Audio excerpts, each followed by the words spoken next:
But we'll have 3 or 4 weeks of just bloody miserable, cloudy, rainy weather. And then we've been moaning about that then. But it makes you think how old is actually moaning about weather? How far back in time? I think people have been, I think from day one when we learnt to speak and communicate, I think we've been moaning about the weather. You know, whether it's, you know, you're living in a cave in the Neolithic and, you know, or before that, and, you know, you're going around with a big wooden club backing animals and other people you don't like. You know, yo, I'm not going out today, it's miserable. You know, so I think we've been doing that for a long time. Yeah, and I love Skyrim. It's one of those favourite games. I would love actually to get back into it. And I did at one point try to get Eggle to have a go, but he wasn't very enthusiastic about playing games. That never really happened, sadly. And I know on my gaming channel I've got quite a few series. I was actually thinking about maybe, you know, I've got some complete series on there of gameplay, perhaps put them on Northworthy, because it's just fundamentally me talking in the background being funny. And no doubt at some point during those gaming episodes I will talk about medieval life because I'm just obsessed by it. Yeah, and I played a little bit of modern Skyrim. So I thought about, you know, doing a Skyrim series myself for the channel. It'll probably, I find that in summertime I don't often play very much on my Xbox. But when I get to the autumn and winter and I'm inside a lot more, I tend to play more. And because I'm not subscribed to the Xbox membership at the moment. And then I do play, I've played an awful lot of Minecraft over the years. In fact, if we ever show you and share my stats, that the amount of distance I've travelled, you won't be able to comprehend the vast amount of distance. And it's not in the millions, it's not in the billions, it's in the trillions of blocks. And I'd imagine I'll probably be quite high up in the ranking when it comes to travel distance. That's mainly because we hacked the system. Oh, my mate Wolfie did. Yeah, so we've got Leonard Arola here. So hello, how are you doing, my friend? Well, I wasn't supposed to exist, but my mum got pregnant after she was 40 something. So let's roll. Well, that's awesome, that is, because that's quite late, really, for a woman to get pregnant. Even though women get pregnant in the 50s and 60s, and I think the oldest woman is an Indian woman who got pregnant when she was in the late 60s. So you know, biology always finds a way, as Jeff Goldblum said in the movie, you know, with the dinosaurs, Jurassic Park. You know, nature always finds a way. And that's a bit like me and my dad. My dad was in his 40s when he had me, so that's fundamentally back in the day, you know, in the 70s, quite old. But then again, as men, we could have children at any age. And I know whenever everybody ever mentions this, I always told the joke about the old man. I'll tell it to you. It's a funny joke. So there's this old man, you know, and you know he's in his 80s, maybe in his 90s, you know, and he wants to have sex with his wife. So you know, so he took 2 men to put him on the bed and put him on top of the wife, but it took 4 men to take him off. He was enjoying it. Old jokes are the best. Just slightly change the angle. Again, you just see the bit of the fibre top of my wardrobe if I have it too high. But I suppose it don't matter. I do have a Dane axe and a sword and a shield, just in case, you know, some pesky Saxons charged in the house. At least, you know, I can grab a Dane axe and throw a shield at them. But would you actually throw your shield in a fight? Because I think that's quite an interesting thought. Because I know I put that video out the other day talking about throwing axes and javelins, which I don't really have any. I've only got 1 spear here, by chance. But all the rest are downstairs on a very rustic handle. It's a proper blacksmith made one. Perhaps we'll put that there just in case any Saxons come. But would you actually want to throw your axe away? And you know, I've only got a Dane axe, and I don't think you would. It don't make sense to me. So I think a lot of it is just this romantic idea we have about Vikings and throwing axes, and unless you got a specific axe you could actually throw, you probably wouldn't throw your axe away. Certainly not in a big battle situation. Maybe in a 1-to-1 combat I could see that. Or if you're in a skirmish with 2 or 3 men, if you can take one out with a throwing axe, then that's going to reduce you down to 2 men.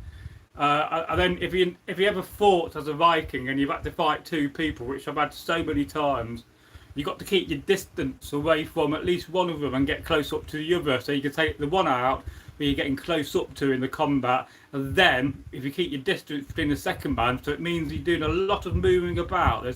It's not just a stationary thing. We think, oh, you're going to stand there with your shield firm and your sword and not move. Well, that's not true, because you're moving about all the time in that sort of a combat situation, especially if you're fighting 3 men even. So again, if you're fighting 3 men, you've got to keep your distance away from 2 of them, which is ideal when you should have a javelin in your hand, so you could try to take one out if he doesn't block it with a shield. But most men and warriors would have had a shield, really. So you've got to keep your distance away from the 2 men, and you've got to try to get up close to one so you can take him out. And if you are the better fighter than the 3 men, then there's a good chance you could win this fight.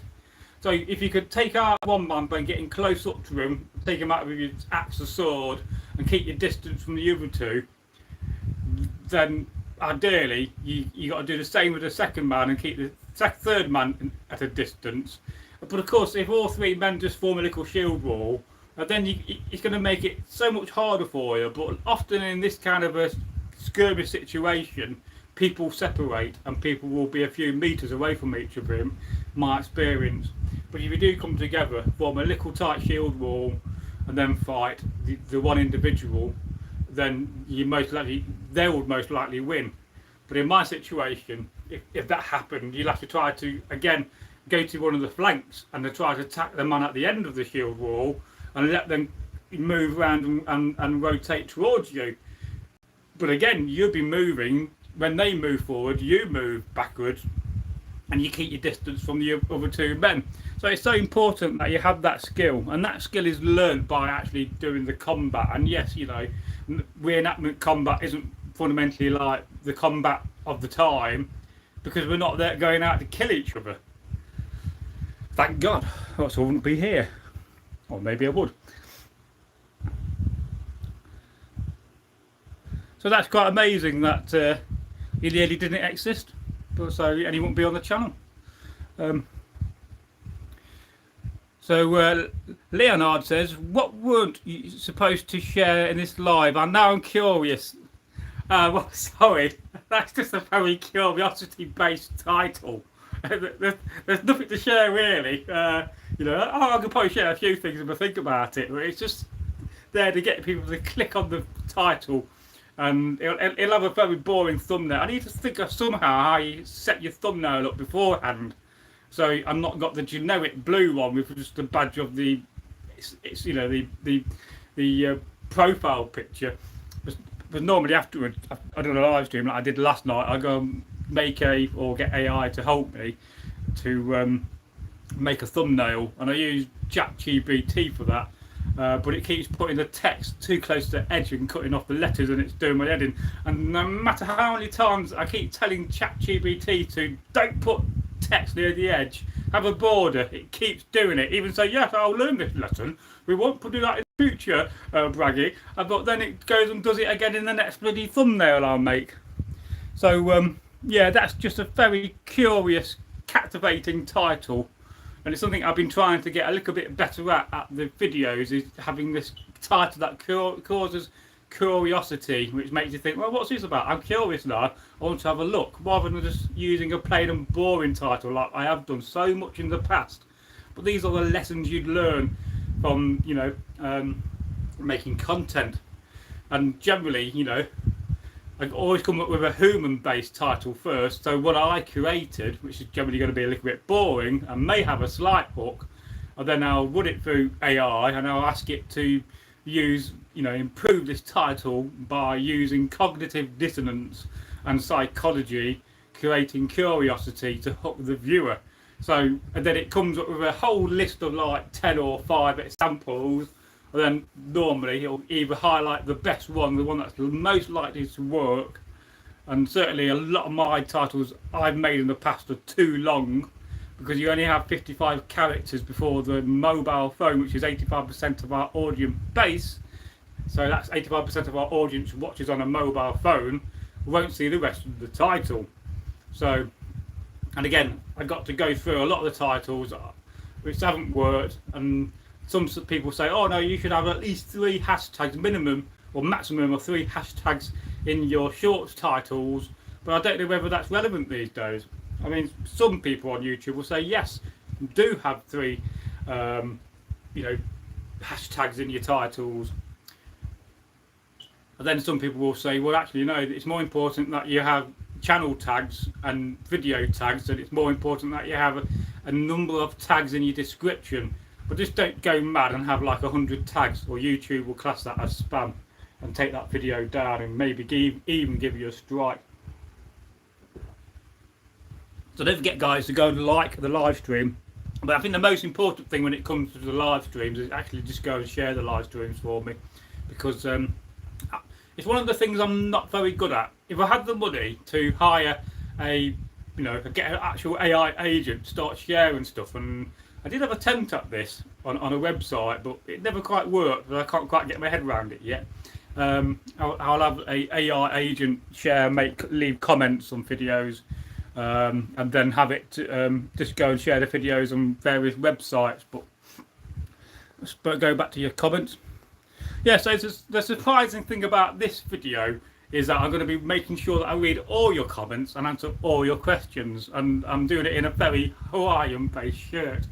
I'm pretty certain if the Vikings were around today, they'd be dressing quite jazzy like me, the nice, shirt from Next, or I think this is actually Top Man. I love Top Man. Why the hell did Top Man close on the high street?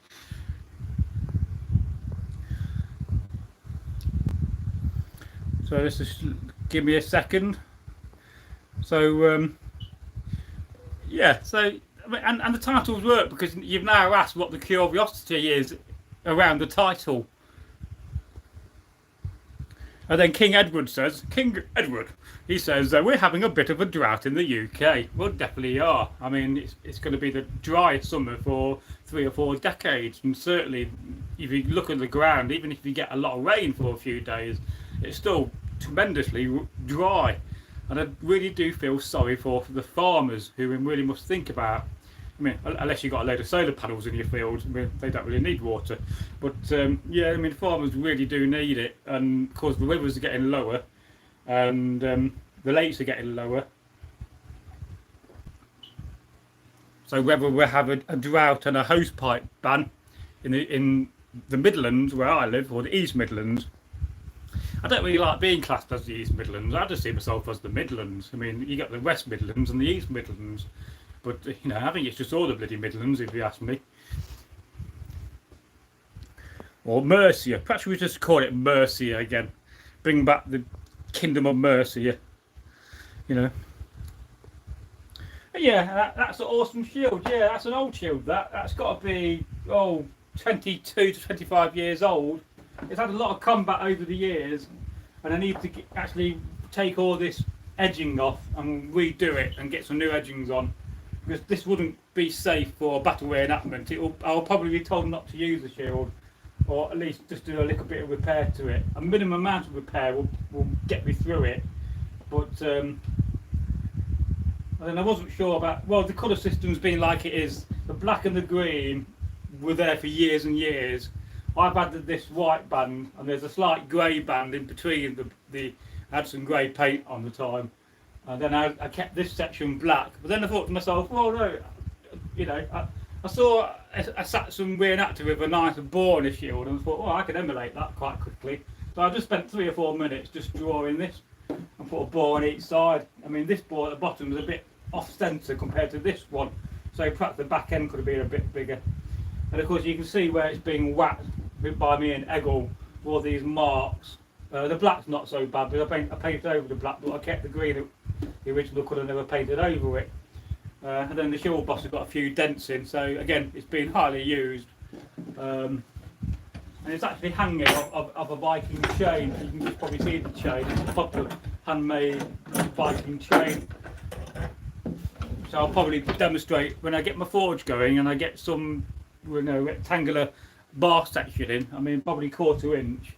I will show you how you make Viking chain, because it's so useful to have, especially if you've got a long house to hang things from. And they have a comment here from Tainted Unicorn. So hello Tainted, how are you today? Let me just catch you up with the comments. Please let us know in the comments how you are. And it says, what would be the first weapon you would suggest a new reenactor to purchase? Well, I would probably say a sea axe, a good old blunt sea axe. Somebody from like armour class, you could go to them, a Scottish company, or if you've got a bit more money and you're prepared to wait a bit longer, then go to the Paul Binns website and buy a good old combat sea axe.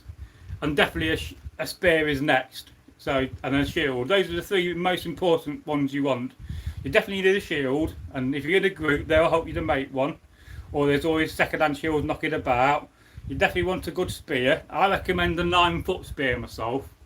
But if you're having a 9-foot spear, what you also need is a strap on your shield, so you can have it over your back.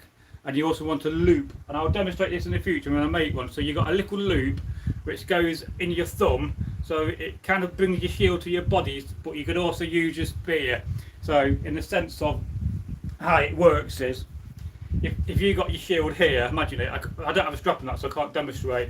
But if you got your strap goes from here to here, so you can have it on your back or have it strapped over your shoulder.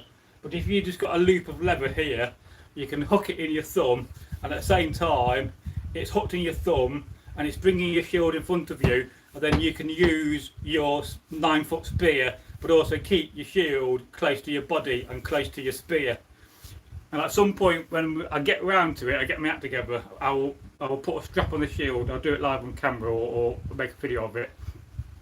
And I know Irix recently made a shield, and he's filmed the process for the channel. Just having that little bit of a loop, and all it is a loop of leather. You just rivet it on. It just hangs about here, and then you can just put your thumb through it. That's the main purpose of it, and it makes such a big difference. Because you don't need to have a loop of leather. If you've got a strap from here to here, although I always recommend if you put a strap on a shield, you don't have it centralised, you have it offset. So you'll fasten it on with a rivet here, and you'll fasten it on here. You could always just use the bit of the strap that's at the edge of the shield, but just having a bit of a loop just gives you a bit more play, and that's quite essential. So sea axe, shield, and then a spear. And then after that, you do a bit of training with the spear. You get used to using a spear and a shield and the sea axe.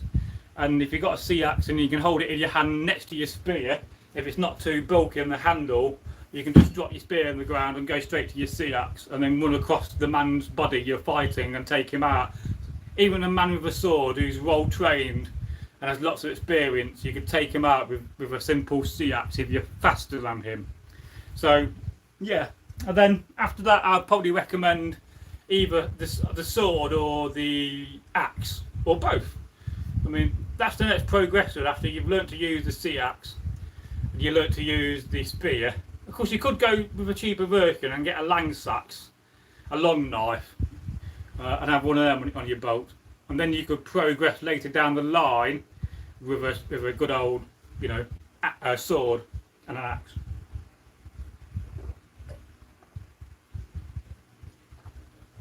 So I got to drink my tea. It's going cold. I love it. We'll go back to your comment. So yeah. And then Bruce Dog says, evening all, evening Bruce Dog, how are you today? Please let us know. And then furthermore, any places to buy a CX blades that are rounded for combat or can be made from mild steel and be safe? Well, generally not. If you're making one from mild steel, you're going to be constantly grinding it down with a file because it's going to get dented, and you can't really successfully heat treat mild steel without putting a lot of effort into it and changing the carbon element of what you're making, the mild steel. So again, if you type in armour class or you type in Paul Binns, and I think Celtic Red Merchant, they must make combat blades, and they've got to be made out of EM45 or EM44, which is a spring steel. I know some people make them out of leaf blades from trucks, the old spring leaf blades, because that's spring steel. And then I certainly, got car springs, and luckily I found some this year in a skip. So the springs that go on your mechanism for your tyre, now they're spring steel. So at some point I'm going to chop them in bits, put them on the forge, and we'll demonstrate making a knife out of them as well, because they've already got the quality material you want, and with it being a good heavy duty spring, they really do adapt to to making a good knife. And again, you could also make a knife out of a file, but you have to anneal it first. So you get a good old file, one you've had for a long time, let's say it's a bit knackered, and then you anneal it, so you get it hot, but not too hot, and then you quench it or let it cool down naturally, I forget now. I know some people actually do this, and they put the file in their oven just at a high temperature just to heat it up, and then they quench it, because it just anneals it, it softens it and stops it from being brittle, and then they start grinding away. But that's generally for sharp knives, not for a combat knife. So you couldn't fundamentally make a combat knife from a file, not really, no. But and we'll go back to some more of your comments.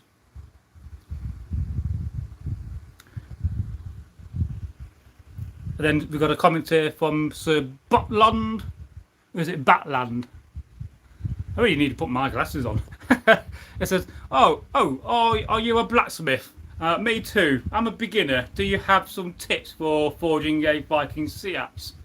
Well, yes. I mean, I've done smithing on and off over the years, and I had at one point, and I still do, I got a whole entire workshop down in the country estate dedicated blacksmithing, where I've got 3 forges. In fact, there's 2 now, because I brought one here, a portable forge from the 19th century, which I've got to just do a bit of restoration to and get it going. It works, but I just need a bit of work.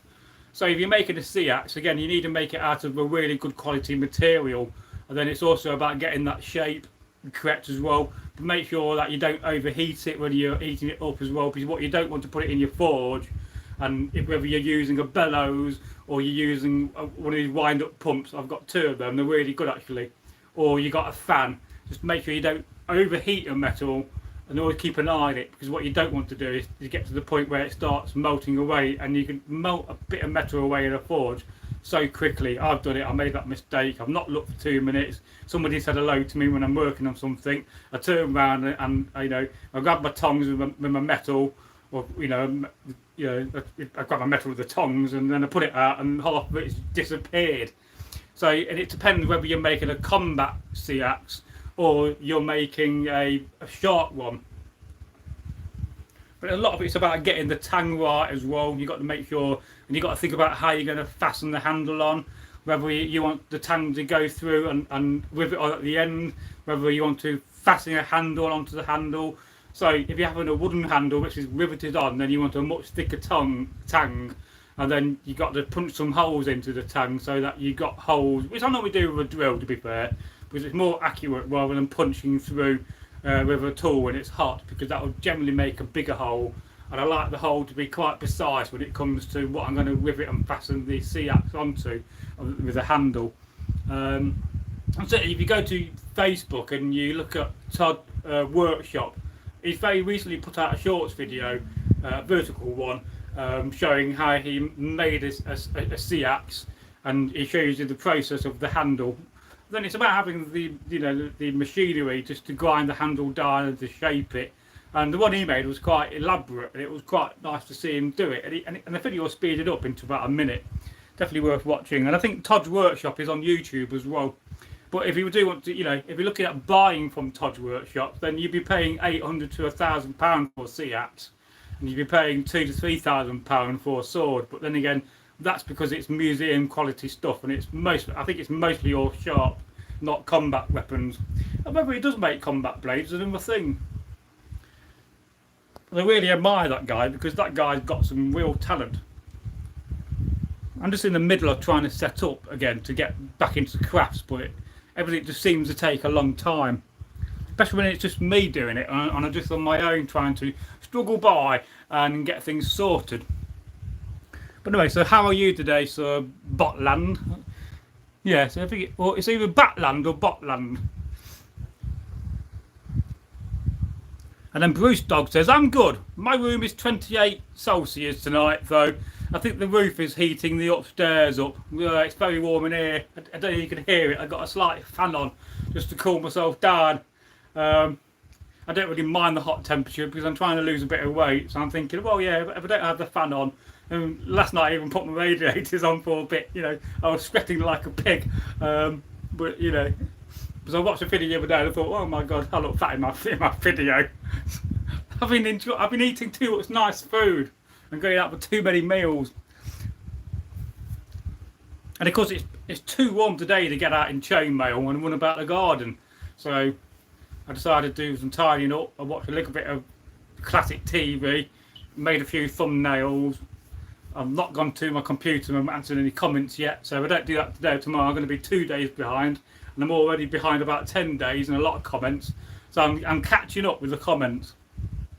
Perhaps in one of the next live streams, I will live stream me answering comments. I've done that a few times on the channel, but you just see me cheating and getting AI to help along the process. Because it just takes me too long to do it manually these days. And most of the time I do have to vet the comments I'm getting back from AI, and then I change them and adapt them to myself. Then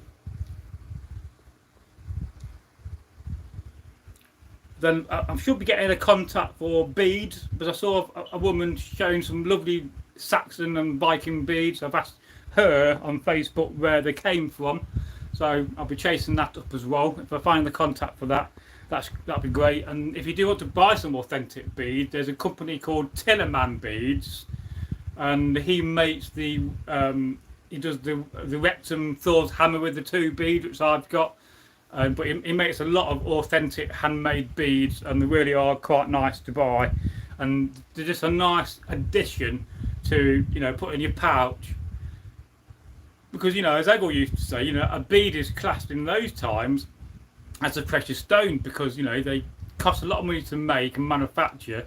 It's an art form, it's a real craft and a skill, but it also costs you about a week's wages for the above average wage back in the day. So, if you're earning 5 or 6 pence a week or whatever it was is the wage, I don't know, can't remember. That's quite a lot of money because you really need to use that on providing food and sustenance for you, and of course maybe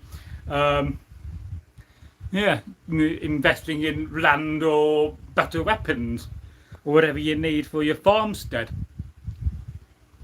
Because let's face it, if you've got a farm and you've got land and you don't have a decent cow or a horse to pull your plough, then you're going to have to invest in one.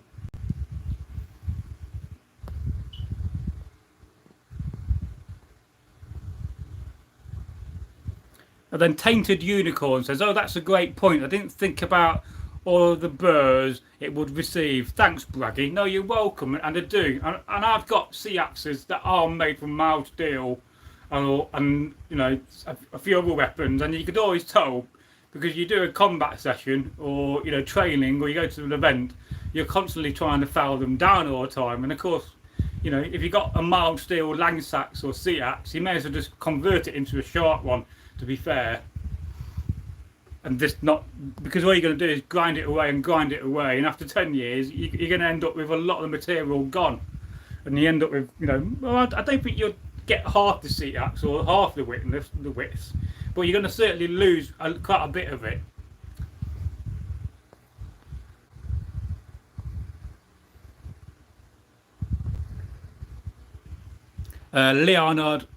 Leonard Avoda says, I have to go, but thanks for having us over. Well, you're more than welcome. You take care, my friend, and we'll see you in the next live stream, which may be tomorrow night, because I don't think my plans are working out for tomorrow night, because my neighbours aren't going to the pub or the opening, so I may go down later on myself. I don't know, we'll see. Tomorrow's another day, I'll decide then. And then Botland says, very, very good, man. It's Botland with the O. Thanks. Yeah, because they always, when you see the name, it's always slightly smaller than you see the text. So thanks for the clarity. I thought it was Botland, and I hate to be rude and get somebody's name wrong, especially when it's quite simple to pronounce.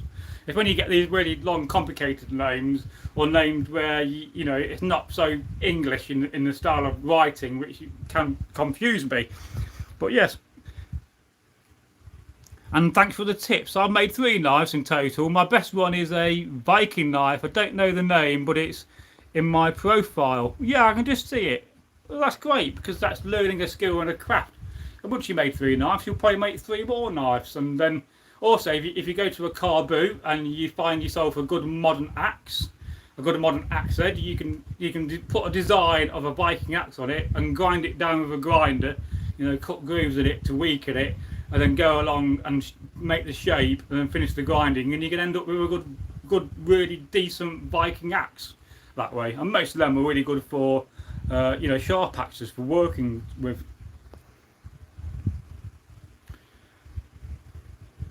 And then Sabotland says, I'm not very good at typing. No, you're doing great. And he says, no problem, I'm Dutch. Well, that's a lovely part of the world, you know, to live and come from. And I really like to go to that part of the world, and, you know, to Lower Frisia and Upper Frisia and all that along the coast, and visit some of the islands and check out the history. So, and we have a comment here from Upper 10. Hi, Braggy, and everyone in the chat. Hello. Give you a wave. Hello. And then Bruce Dog says, good evening, Upper 10. Oh yes, good evening. Just let me go and get a drink. I'm thirsty. I'll tell you what, it's so warm at the moment. I really can't stand too much heat. It'd be no good living somewhere really warm.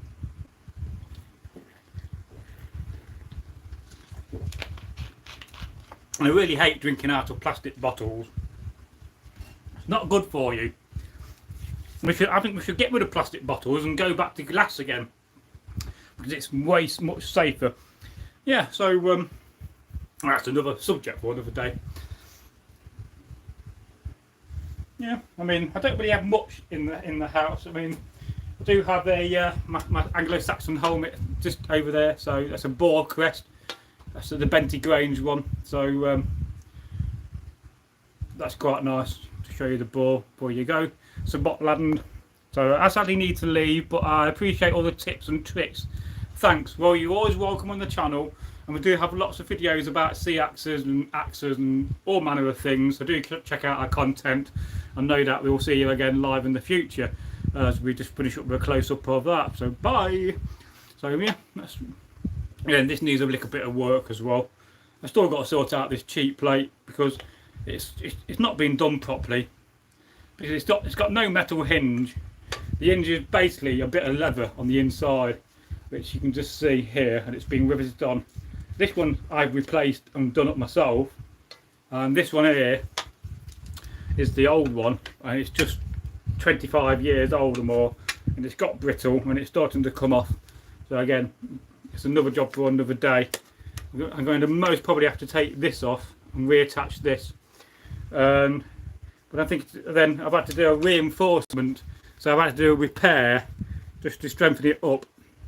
So it's also got, you know, so they used to do this, you know, like if you get a wooden bowl or even a pottery bowl. In the past we used to rivet them back together and repair them. But these days, if you got a bowl, you know, let's say your favourite cereal bowl, and it breaks, we'll just throw it in the bin. So yeah, so it's had a bit of a little patch. You can just see that there, just to add some strength to it. I don't know why. I think it's because this bit of leather is a bit weaker in this area, but it works. And I think this is the original leather. I've just re-glued back on, because I can't remember taking this off. This little bit of leather with the loop. But I think at some point I'm going to take this off. I'm going to actually make a hinge from brass instead of a leather one, and actually make a proper chin strap rather than having a thong. Because it's okay, it works, but you know, in my mind, if I'm going to do the job, I'm going to do it properly. And I think then we're going to make 2 metal hinges. Maybe convert a modern hinge, maybe, because I've got quite a few of them in stock. Or just make an entire new hinge. We'll see. And it's made from 4 quarter panels. This is why we have the banding over, because it hides the join, and it also gives more strength when it gets wet. Because if you didn't have these, you know, over, you know, bars, whatever you call them, it will just make the helmet a lot weaker.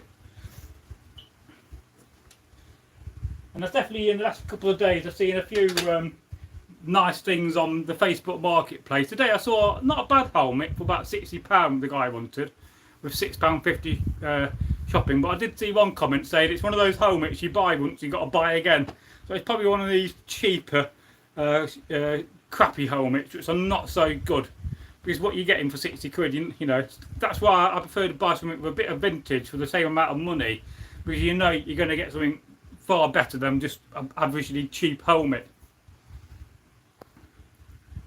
And then the same guy, it's only from Nottingham, because I don't have the spare cash and I don't want to travel on Nottingham if I can help it, so I don't need another helmet and another spearhead. But he had a spearhead on a shaft, a 7-foot shaft for £10. That's really cheap. But I don't think it was a proper reenactor spearhead, because it didn't have the ball on the front, like this one has. You'll just see it's got a ball that's just when you hit somebody, you don't go through, and it's just being welded on. So normally flattened off, and this little bit is a round bar, and they just weld it on. You can see, I can see the weld right underneath where it's been welded on, and then they just grind it round. So, but this has been properly made on a forge, so this probably wouldn't get past inspection for going on the battlefield, because it's just it's not strong enough. But it's a nice showpiece. I think in the future I may even think about grinding this off and actually making it into a sharp one. I don't know, what do you think? Should it be a sharp spear, or should I actually leave it as a blunt one? I think it'd be better sharp, because it's only mild steel. It's not the best steel in the world, so I think it would be a better being converted into a sharp spear. I'll perhaps maybe do that on camera. I've got lots of little projects and things like that I've got to think about, but it's often you've got to think about it, and I've been thinking about that for 2 or 3 years now. Oh, should I make it into a sharp? Should I keep it the way it is? And it won't pay much. It was only £15 if I remember.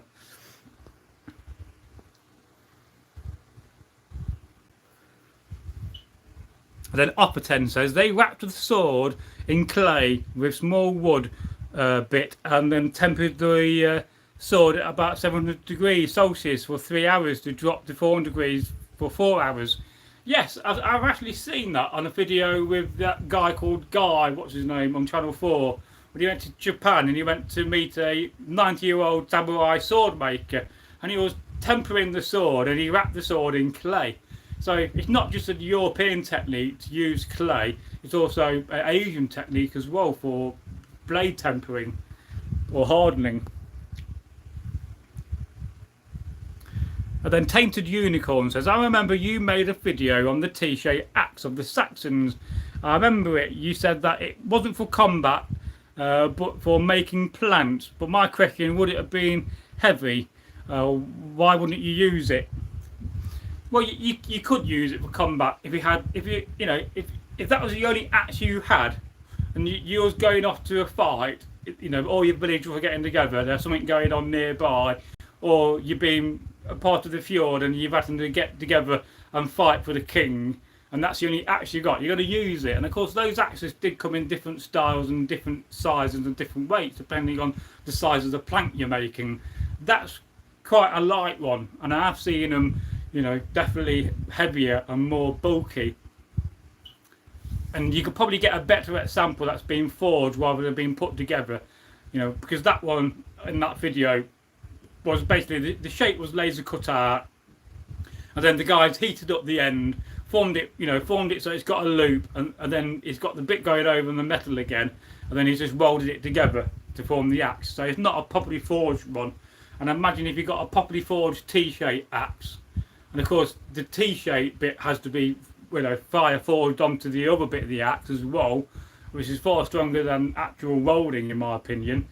So imagine if one that's been forged would be way stronger than that current axe. And I don't like using that axe, and I've used it for woodwork, and perhaps I should probably sharpen it up, but I just don't think it's going to last. The guy who makes it and makes those tools from Sheffield, Day Gold, something like his name is, he makes wonderful stuff. What he does, he makes really good museum pieces that look good. And some of them will be really practical for using on woodwork and various other jobs, but some of it are not, because they're just too soft. So that's just a bit of mild steel, and it'll probably cost him a fiver to have it laser cut out, and he'd probably get 10 done, and then he just knocks them together. But it is based on an archaeological find from the Kryak hoard. I do have another T-shaped axe, and I thought I had it in here. Did I move it downstairs?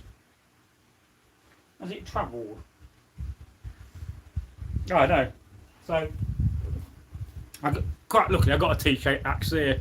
So this one has been properly forged, because you can see it's got much more meat around this area, and I must say it's quite nice.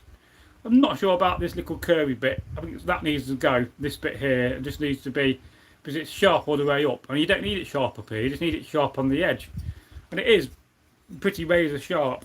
And I think it's an Indian one, but it's already becoming loose on the handle. You can hear it. And I don't like the handle itself. I don't like this bit here, because I don't think that's authentic at all.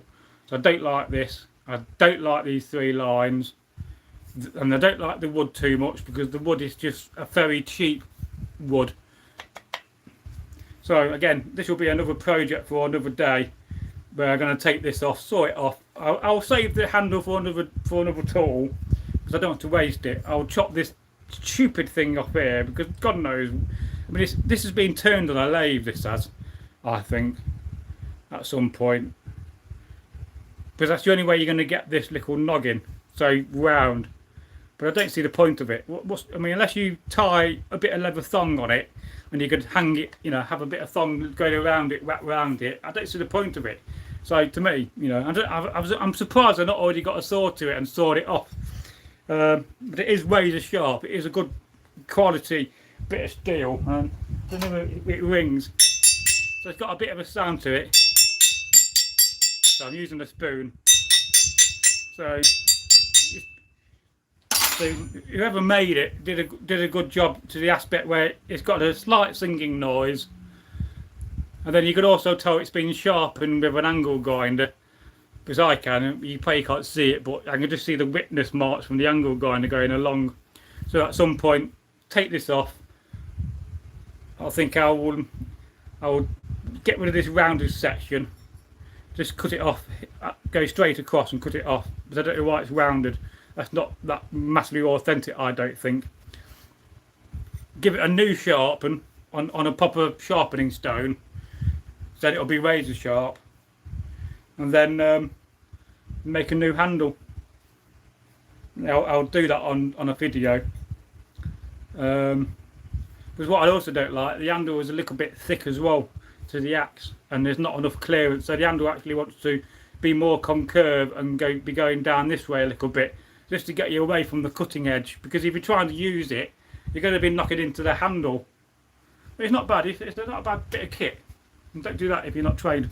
I did that the other day when I was doing that video where chopping the bottles up, and halfway through with this amazingly sharp sea axe, I just like chucked it in the air and caught the handle.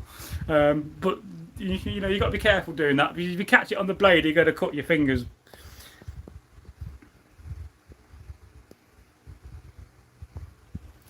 Yeah, and I suppose you could use it for hooking as well. And of course, if you had a much longer handle, so perhaps it does need a bit of a longer handle, perhaps something like that, you could use it. But of course, you want the handle to be concave and going out this way more, so you got more room between here and there, which is not enough room for my liking. So again, I mean, a lot of these are made in India, and because they don't understand the Norse and the Saxon technology, they just don't understand about that aspect. And I imagine it's some sort of Indian oak or something like that. I don't know what wood it is. Nobody can tell what wood that is. But I don't like this handle. I like the axe, and it wasn't very much. It was only about £15–20, and I think it was on eBay, brand new. But it's just too loose, and it's just not had the handle made by myself. But if it was my handle, it would be really, really nice. And I've made literally, hundreds and hundreds of handles in my time. I love making handles, fork handles.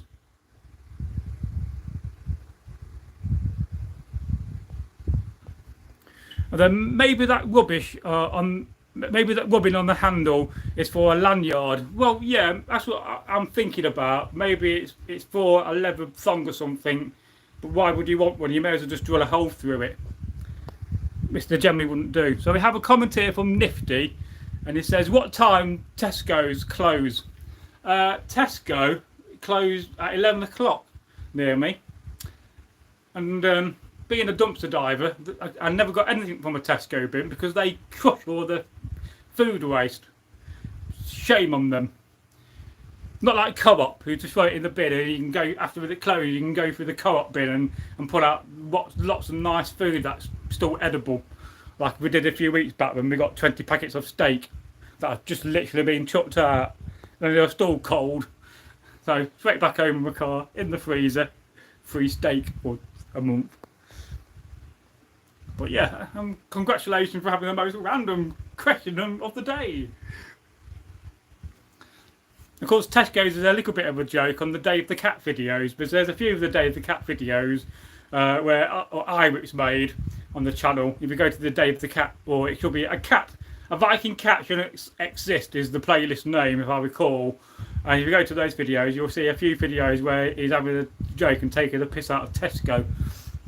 Perhaps I should do a video where Dave the Cat travels forward in time and gets a job in Tesco. I've got a friend of mine who works as a manager at Tesco trying to get me a job in Tesco at the moment.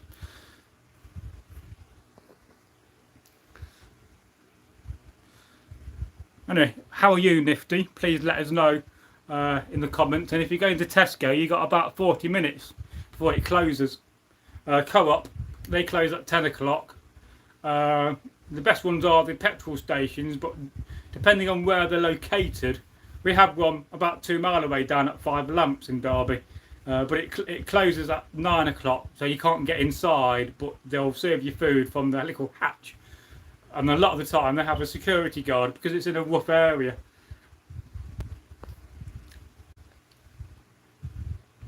And then Bruce Dog says, "I remember years ago we used to raid the bins at Safeway after the pub.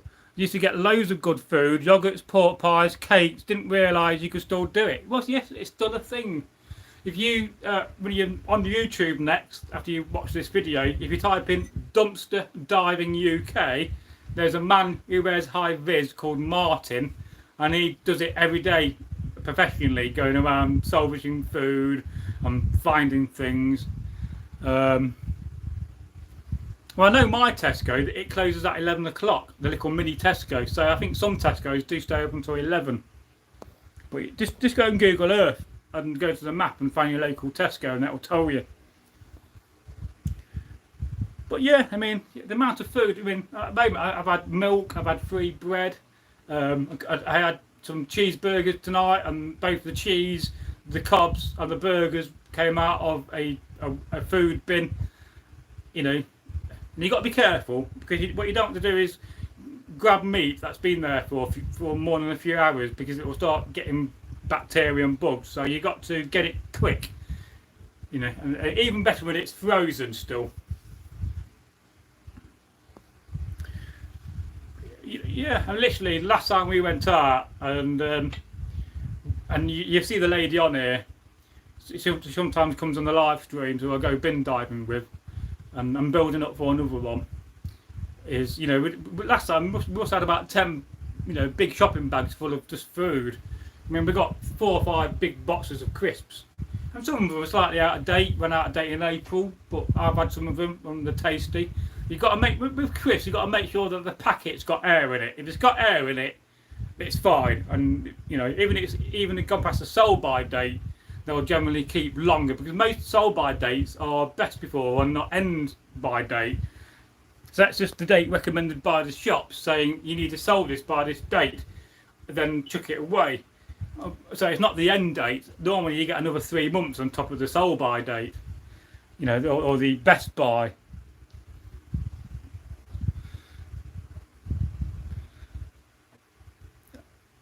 And then Bruce Dog says, "Wow, yes, food is expensive." Well, very expensive these days. It's so ridiculously expensive to go shopping. So, I mean, I used to go to like Morrison's, but now I go to Lidl and Aldi because I'm getting way more for my money, which I probably do once every 6 weeks and do a big shop. But everything's so expensive. Your washing powder is so expensive. Although the last time we went bin diving, I found a massive box of 10 kilos of washing powder. So at least I'll be washing my clothes for free, apart from the electricity and using the washing machine for the next 3 months. And no doubt we'll find more. We're always finding shampoo and moisturisers and soap, candles. I mean, the amount of candles I've found, and and also vintage stuff, from the 50s and 60s and 70s. So at some point I am definitely thinking about getting some sort of a camera system, so when I go out and I'll start doing it a bit more professionally when I got my act together, I'll actually film the process and make some dumpster diving videos. And we've been stopped by the police a few times as well doing it, but as they understand and we explain to them that it's not illegal because we're not climbed over a fence. You can just drive straight into where the bin is. The bins aren't locked, so we're not unlocking the bins. So, and of course some people will say, well, that belongs to the shop, all that stuff. Well, it doesn't. As soon as anything goes in a bin, it belongs to the bin company, the waste company, and that's the same for your stuff. If you put stuff in your black bin or your blue bin or your brown bin, it technically becomes, well, in our case, and a lot of cases, it becomes a property of the council. So, but then again, nobody's really been prosecuted for actually doing dumpster diving. You may end up being arrested for it if you meet a bad cop who doesn't understand the process, but then you've just been wrongfully arrested and then you take them to court and get 3 to 5 grand out of them.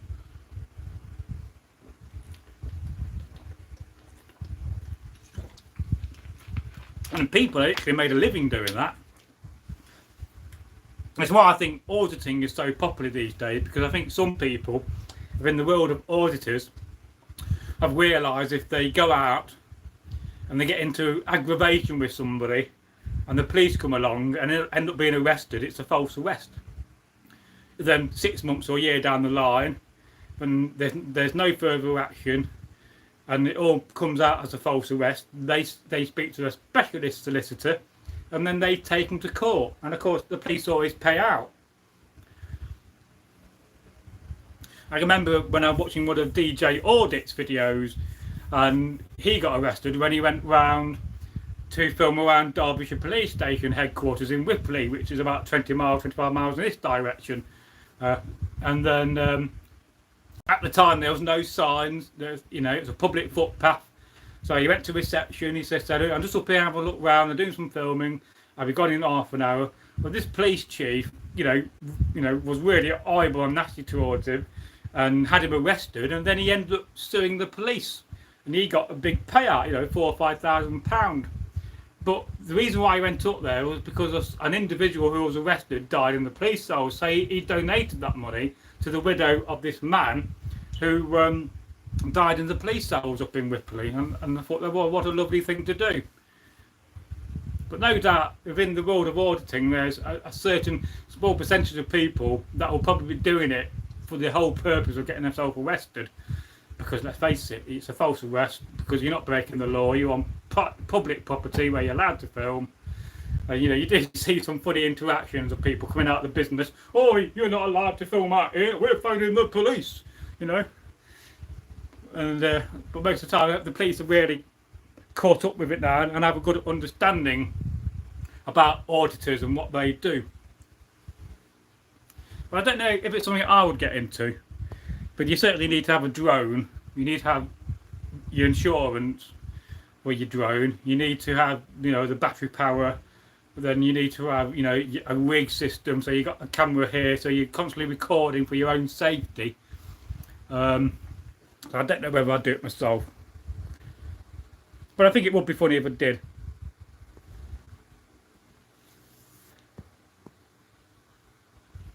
And then Bruce Dog said you could boil the meat. Well, yeah, you could do. But I think I prefer to put it in the freezer because freezing also kills the germs if there is any left or developing in that meat if it's been out too long in the bin. But we're generally very, very careful about what we take and what we eat. And then you also have the problem of rats because where you go dumpster diving, certainly in some of the locations we go, so we always wear gloves and a mask. So, you get home and then you strip all the clothes off, and they go straight in the washing machine, and then you have a really good hot shower, scrub your hands and everything, and make sure you clean down everything you've got, just in case you got anything that could be left over from rats, because you don't want to get any disease from rats, because that could be quite deadly and not always traceable when you go to hospital at first. And then Bruce Dog says, and you got half an hour until Tesco closes. Well, at least the one near me anyway, depending where you live. Said it's a late night chocolate trip, Edward, says Bruce Dog. Chocolate. But yeah, we did go bin diving in the beginning of the year, and this was the first time I told my friend Ellie about the co-op bins. So we went, it was the last thing we did about 3 in the morning, and we found, about 10 massive chocolate bars, Cadbury's. It was about that long, 2 kilos in each one. So we both ended up with about 10 kilos of chocolate. It didn't last too long. I gave one away, I kept the rest to myself, and Ellie had the other half. Oh, the Lady of Aristry, as I call her.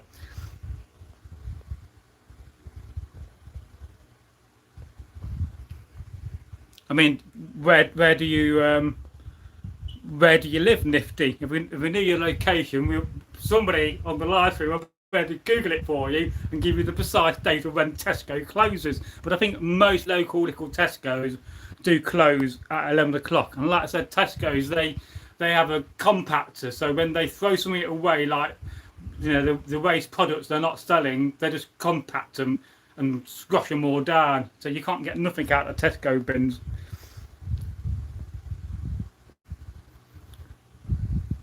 And then Tainted Unicorn says, if you have a fairly long T-shape on the bigger one, you have, I think you could hook a shield, yes, and then stab forward with it, the other end, and I'm sure there's battle axes made for this function. Anyway, yeah, I reckon there is. And then I was reading about the Galloway warriors of Ireland back in the 13th and 14th century, and I was looking at some of their equipment, and they're very much close to a household. They've got the same sort of equipment. They've got a big Dane axe and a shield, a full chainmail, and a gambeson and a helmet. So there's not much difference between the 13th century Gallo class warriors of Ireland and I think Scotland, if I'm correct, and the households. And then King Edward says, the store itself closes at 11 p.m. I've just checked on Google. Oh, and then Tainted Unicorn says, I also remember seeing a bearded axe, someone fitted their head upside down. Well, I did this recently. I just realised in a live stream that one of my axes was upside down. So I managed to take it off and put it back on the same way, but it can happen. Because if the axe head falls off and you put it back on the wrong way round, and then if you don't remember you did that and you don't use it for a while and you forgot about it, then that can happen.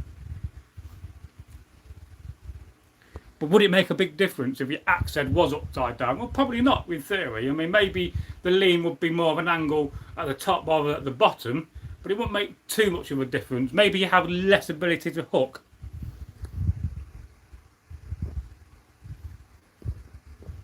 And then Bruce Dog says, I saw a guy on TV pick up some roadkill and he boiled it for 3 days and then ate it. Don't try it though. Yeah, I mean, I've had friends and I've known people that do pick up roadkill. But generally, so if you're going to get animals that are just being run over, then you've got to get them quick. And there's generally a whole network. So with the ability of the internet and everything, somebody will say, oh, I've been driving down such a long lane and I saw some, a dead badger or a dead fox. Then, but would you want to eat fox or badger? I don't think so, really, because one's a bit like a dog and the other's badger. So maybe if you saw a dead goose, but I mean, how many times, do you see a dead goose? Probably dead pheasants are probably the most common thing people find on the roads. But again, you've got to be quick. Unless you're deliberately trying to drive down roads and run over animals. Every pheasant that pops out, you try to swerve for it. Oh, I missed that one. I'll get the next one. Oh, damn you, pheasant. But yeah, because there was a TV show, a documentary about it, and the guy had loads of. He lived in the New Forest, and he had a house, like a bungalow, and he had like 4 or 5 fridges just full of roadkill.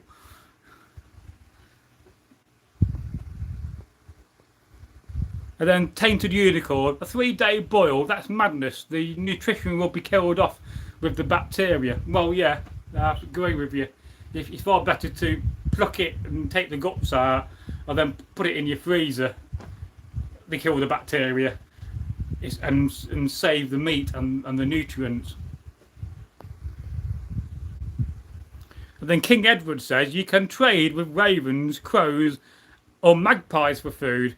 Well, yes, and I'd love to have a pet magpie, but you're not allowed to get one from the wild. You've got to go to a special place and have one from a chick and then raise it, and then you can teach it to do things. And people have actually taught magpies and crows to go around and find money. And I knew somebody like this many years ago.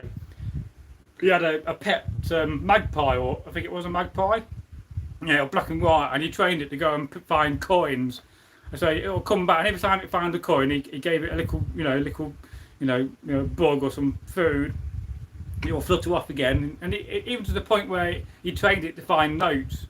But certainly some people have also trained them to bring, merchandise to prisons. So some prisoners have learnt the ability to train birds in prisons, and then have the pigeons or the birds bring back various things which they shouldn't have.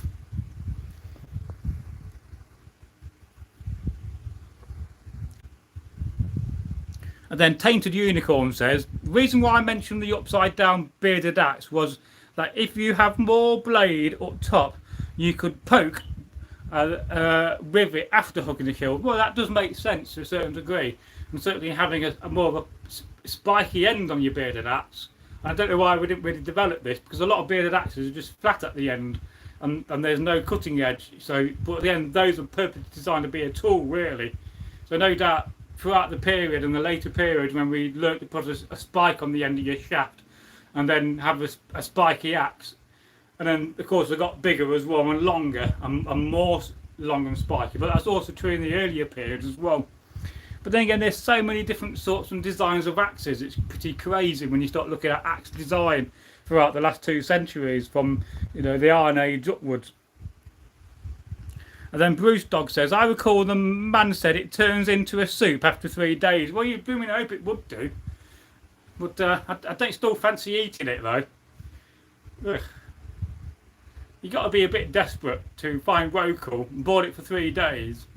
Because you must have a constant boil on the go of roadkill. Because what are you going to eat in the first 2 days? So perhaps he's eating the last leftover stew, and then he starts a new stew whilst eating the current stew, and so he must be out all the time looking for roadkill. But if he's doing that, he's not boiling his food. And you can't exactly go and leave your food to boil when you're going out on the hunt for roadkill. I mean, you're far better to go and snare a load of rabbits or squirrels. I do like a bit of squirrel. I've had a bit of squirrel in my past. It's very nice. You don't get a lot of meat, but it's very, very nutty and tasty. And then Bruce Dog says in a comment, yeah, he lived in the shack in Florida and had a little fire going 24/7, I think. Well, I suppose if you got used to that, then that will probably work. And if you've got a fire and your pot is high enough, then it won't boil it away, it'll just slightly simmer it. So yeah, then you could alter with the chain the height of the pot.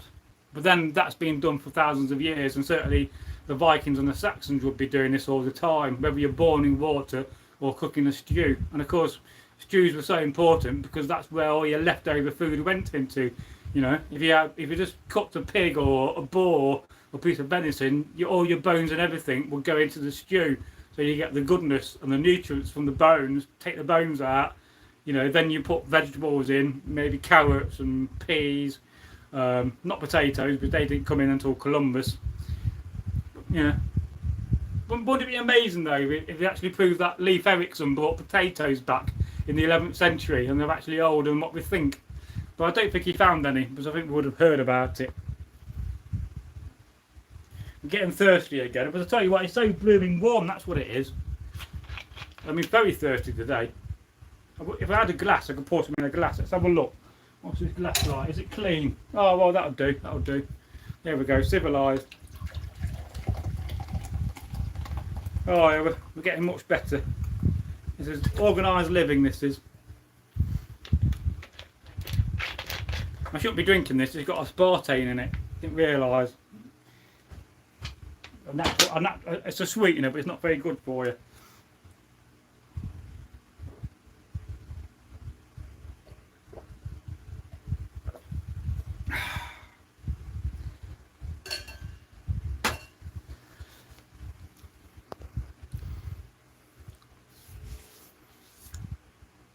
Then Tainted Unicorn says, my dad used to collect roadkill deer in the back of his 7-seater taxi. Take it home and we both butcher it hanging from the shower rail. He knew they were fresh because of, as a taxi, he was back and forth. Well, that makes sense, definitely.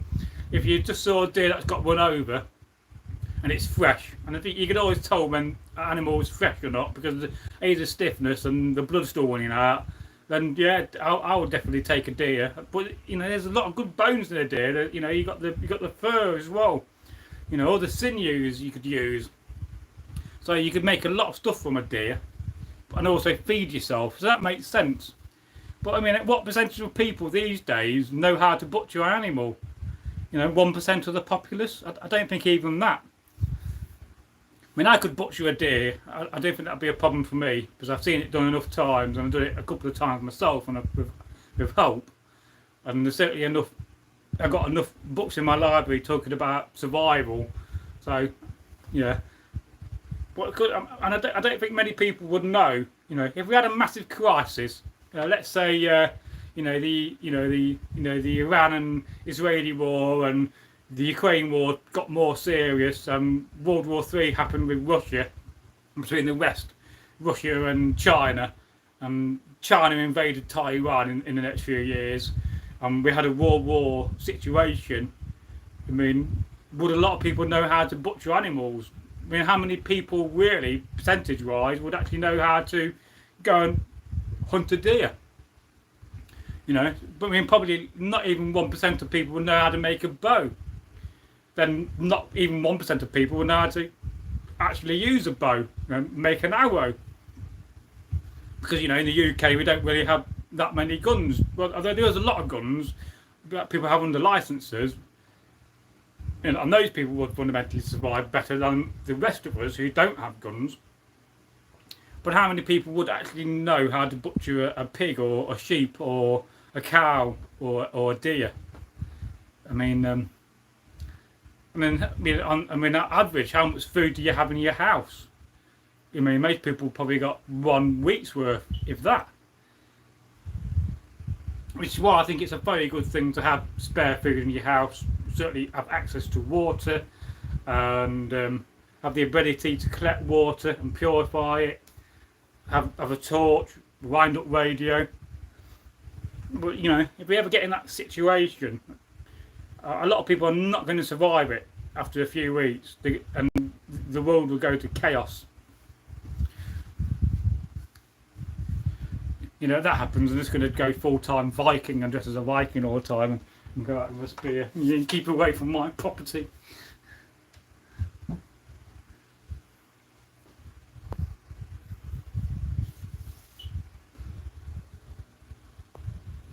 Then Tainted Unicorn says, we've got a lot of muntjac. So they are roughly a big goat size and they come apart, same as sheep, same cuts. Well, yeah, very much so. But is it a little bit tougher than sheep? Because I do like a bit of mutton now and again, a little bit of lamb. But because you're going to eat what you're going to eat. And we don't have muntjac in the UK. We get goats, of course. And then Tainted Unicorn says, and yeah, I feel tremendously lucky and thankful that he has taught me butchery skills. And yeah, and it is such an important skill to have. I mean, in the UK, when I just watched the recent Clarkson Farm series, their local abattoir closed, and it was causing a bit of a panic amongst all the farmers because there isn't enough abattoirs. And they were saying that, 20 years ago there was about 70 in the UK. 10 years ago we were down to 40, and now we've probably got less than 25 abattoirs to go and butcher your food.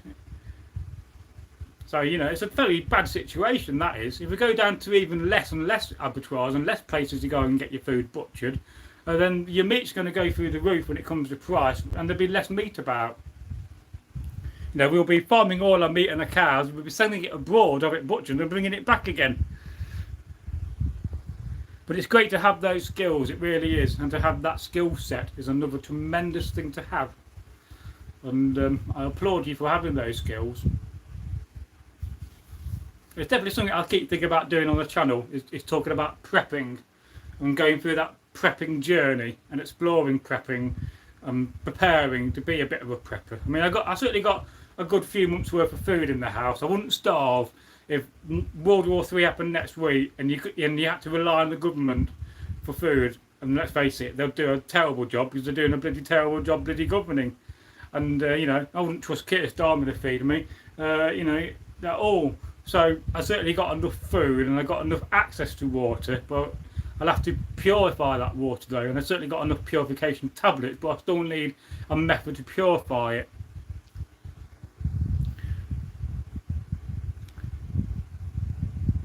Then Tainted Unicorn says, living deep in the Wessex countryside has its benefits.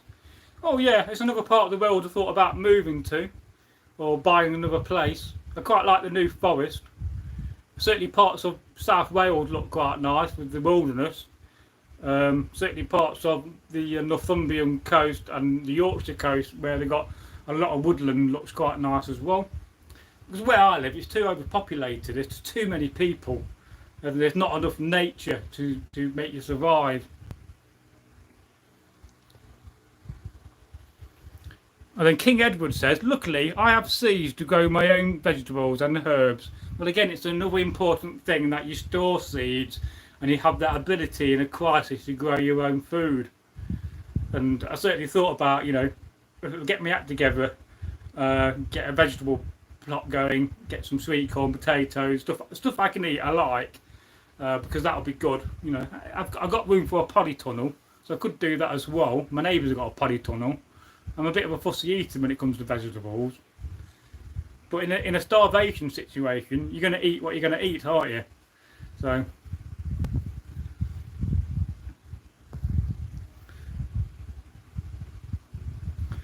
And then Bruce Dog says, I live in sight of Southampton docks, so I will be well and truly gone if World War III starts. Well, the same with Derby.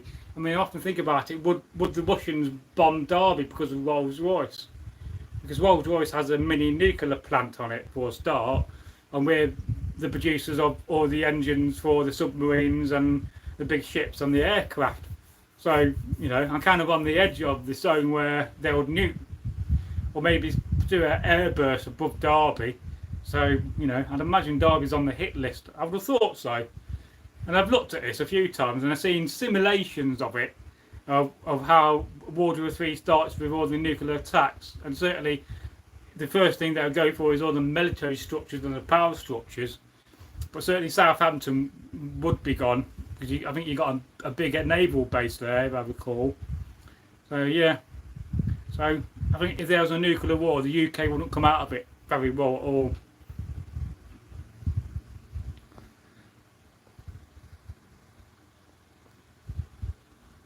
And then we have a comment here from Don Julio. Hello, Don. How are you? I've not seen you here for a while. I've been wondering about you and thinking, oh, not heard from Don. Hope he's okay. So always remember, you guys. Here in northern Michigan, I would wager 80% of the people can deer hunt. Probably 35% do all their own butchering. Well, that's the American way of life, and that's great. But we just don't have that in the UK, because we don't have the deer, we don't have the wildlife. And you know, the deer is protected to a certain degree, so you can't just go out and hunt deer. But I would love to live in a place like that, with the wildlife and that sustainable lifestyle.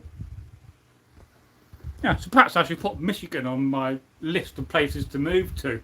And you know, if we ever one day just got so fed up of where I'm living, I thought, oh fuck it, pardon my French, I'm just going to move.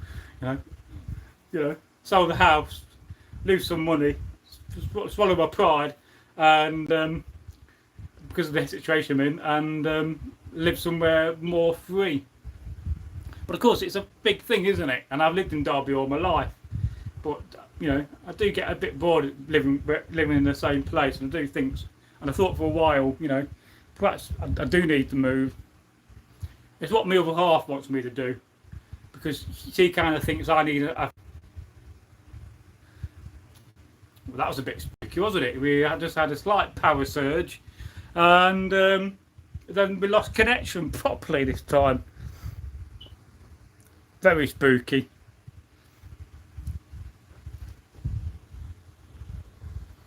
I mean, now and again you get to the 2 hour mark of the videos and you just lose connection for a very slight second, but we've not had that happen for a while. And then Tainted Unicorn says, I know how you feel, Braggy. I feel super anxious in cities, very happy in the countryside. If I can't see a horizon, I get worried. Well, the only horizon I can see is just buildings, really. That's what's around me, you know. I mean, luckily I'm on the edge of the city, so I do have wildlife and nature in that direction, and a big park, and then fields. But and I certainly have somewhere I could go to. If we ever got that situation, I could pack my car up and go to somewhere where it's a country estate and we'd all help each other. But it is. It's the beginning of the power cuts, folks. They keep warning about all these power cuts going to happen in the UK, and I thought it was quite amazing to see these power cuts in Portugal and Spain, you know, and it was dramatic because people panicked, you know, over those 3 hours where they had no power, they couldn't live the normal life. Yeah, that's a bit spooky, that. But then we keep being warned about all these power cuts we're going to get, and I've seen the videos where they talk about, because there's a chart, and so the more power cuts we get, the less power you're going to get, and it's like shows you, you know, at the different levels of power cuts. You know, the first level you may lose a couple hours a day, and then, you know, halfway down that chart you may only have, you know, 12 hours of electricity a day scheduled throughout the day. And then at the top end of the chart you may only have 2 or 3 hours of electricity, and then bang, there's no power. But we do live in such a fragile times.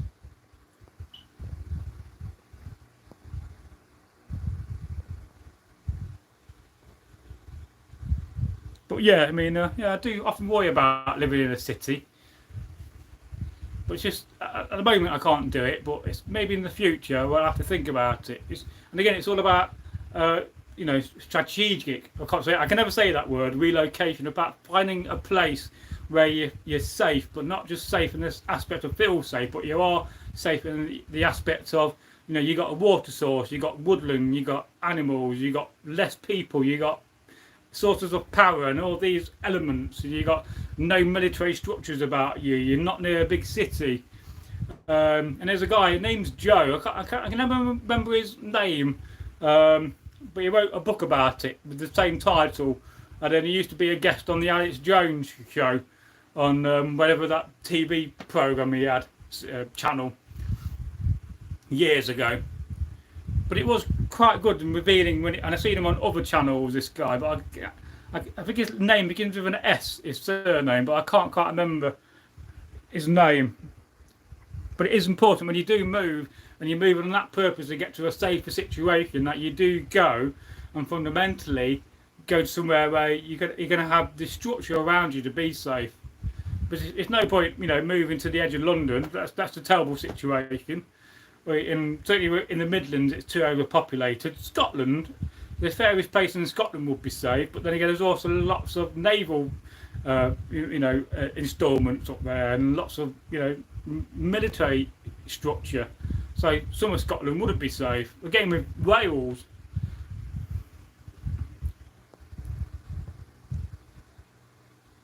And then some people say that we're already in World War III. If we think about, you know, how World War II started, we're in around about 1941, 42 before the Americans got involved. So, you know, are we in it already? I don't know. But some people are speculating that we already are in a World War III situation. And it started when the Russians invaded Ukraine, was the beginning of it.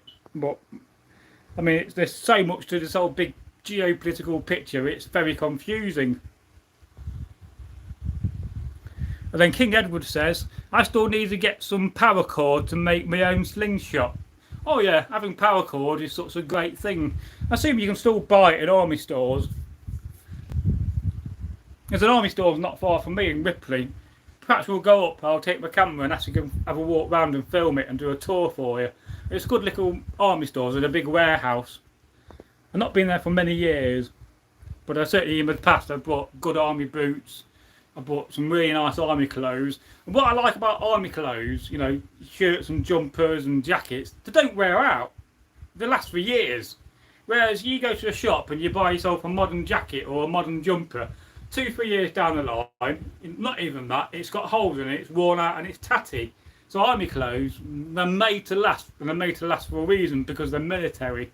So military clothing, you know, if you ever bought this shirt, you know, wore it all the time, it won't last me very long, you know, a year or two.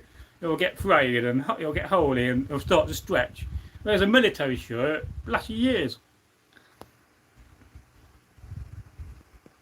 And then King Edward says, I would like to live in the Outer Hebrides in the future as a good place to get away from the warm weather on the mainland and the chaos that's happening, and be good to fish for my own food.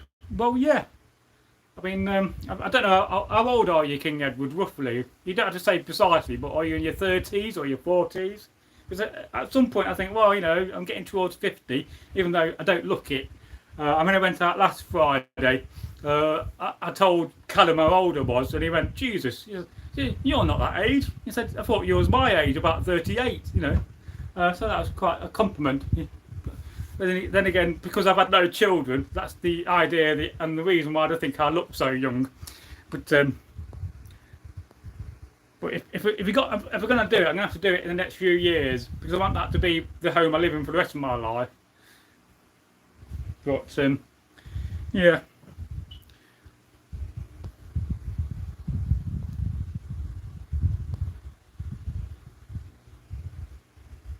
But yeah, the Outer Hebrides does sound nice as well. As long as you've got some structure, you know, for any medical help. I think you need that in the modern world.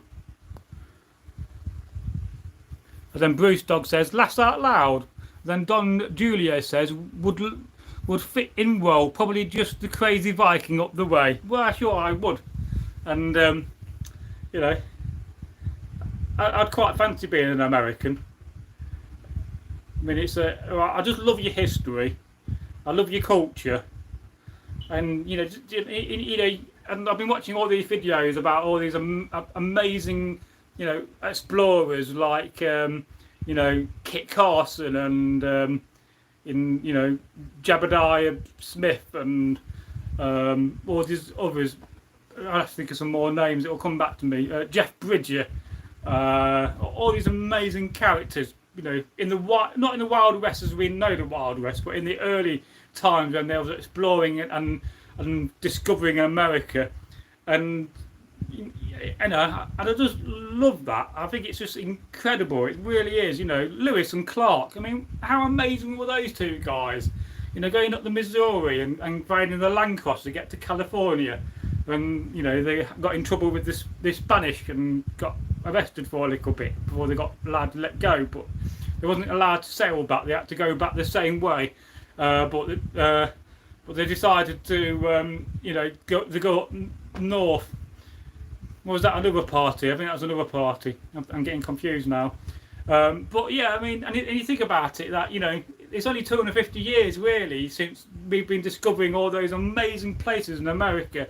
So yeah, you know, America is still such a young country in many aspects, but it's got so rich history, and you know the landscape and the openness and the food, and I mean, I was always mega impressed when I went to America. I really was, but again, it's a really massive move. I'll have to ship everything up in some shipping containers. I mean, would I be allowed to live in America? I don't know. I mean, do you need to have an American wife? I mean, I don't think my girlfriend would be happy if I had an American wife. Which I'm not allowed to talk about her on camera. I'm being banned. You're not being banned, but she doesn't want me talking about our situation. This is enough said, really. If she watches this, which I don't think she would do, I'll get into more trouble and I'll be even more in the doghouse. So, and it is a challenging situation.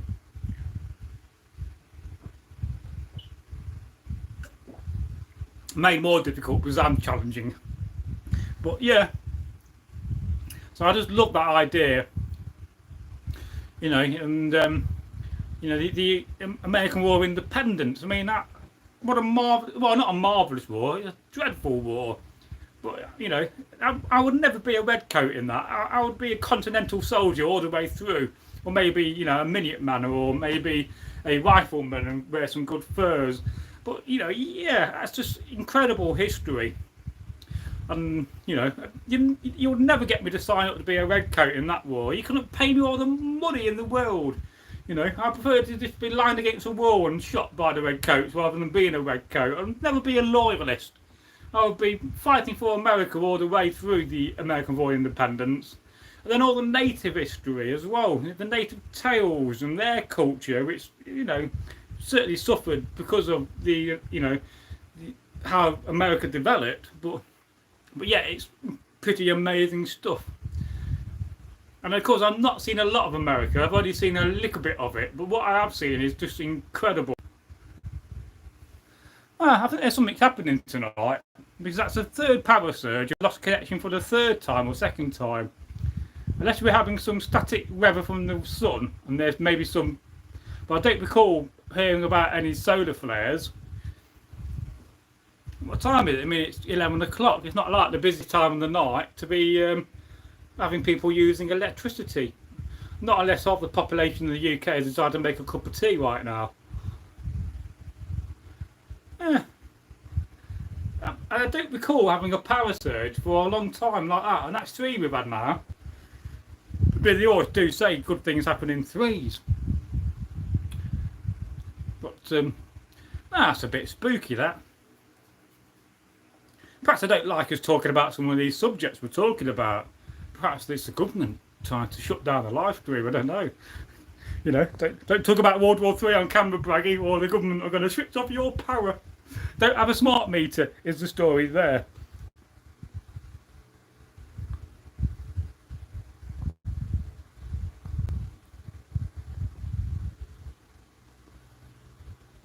And then Tainted Unicorn says, I remember having tons of power cuts and growing up in the 90s, but it wasn't a big deal. If anything, the telly was off. You got together as a unit, setting up candles and board games. Yeah, I can definitely remember in the 90s having a lot of power cuts.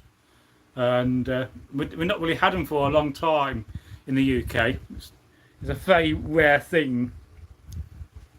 And then King Edward says, I live near town and farmland. And then King Edward says 28. Well, yeah, if you're 28, you've got a lot of time on your hands to think about moving to the Hebrides. Because, you know, I'm at the opposite side of that. So, you know, I've probably got, if I'm lucky, maybe 28 years left. I think I'll probably have more than that, because most of the men on my dad's side of the family live into the 90s. So hopefully that's a good omen. And I don't really get ill. Very rarely get a cold now and again. So generally I've got good health. You know, I could do with losing a bit of weight, but that's my own fault. But I'm trying to address that gradually. You know, starving myself in between eating. And not buying biscuits anymore. I'm devilish for buying a packet of biscuits, and I get packaged at night. I wake up hungry, and I think, I'm going to have a couple of biscuits, and I take them to bed, and I think somehow in my sleep I must eat biscuits. So I try to cut that out as well. Cut the sugar out of the tea, having honey, which I think is probably better than having sugar. So yeah, if you're 28, you should definitely go and do it, man. I mean, you know, perhaps we should all club together and go and live in the Hebrides together and have a little Viking community. And because I can certainly afford to do it in the future when my situation improves.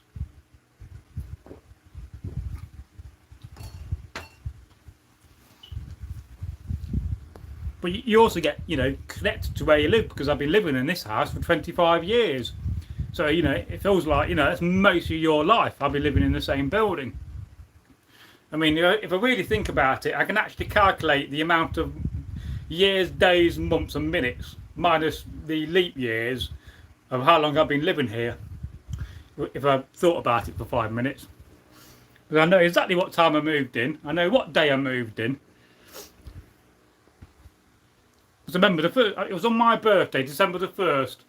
I moved in at around about 6 o'clock in the evening, and my bed was already here, and I brought my TV with me, and I unpacked my car, and then I went and got a McDonald's for some reason, and then watched TV. Not in this room, in my old bedroom over there. This is now just full of boxes at the moment, so trying to sort out into a gaming room.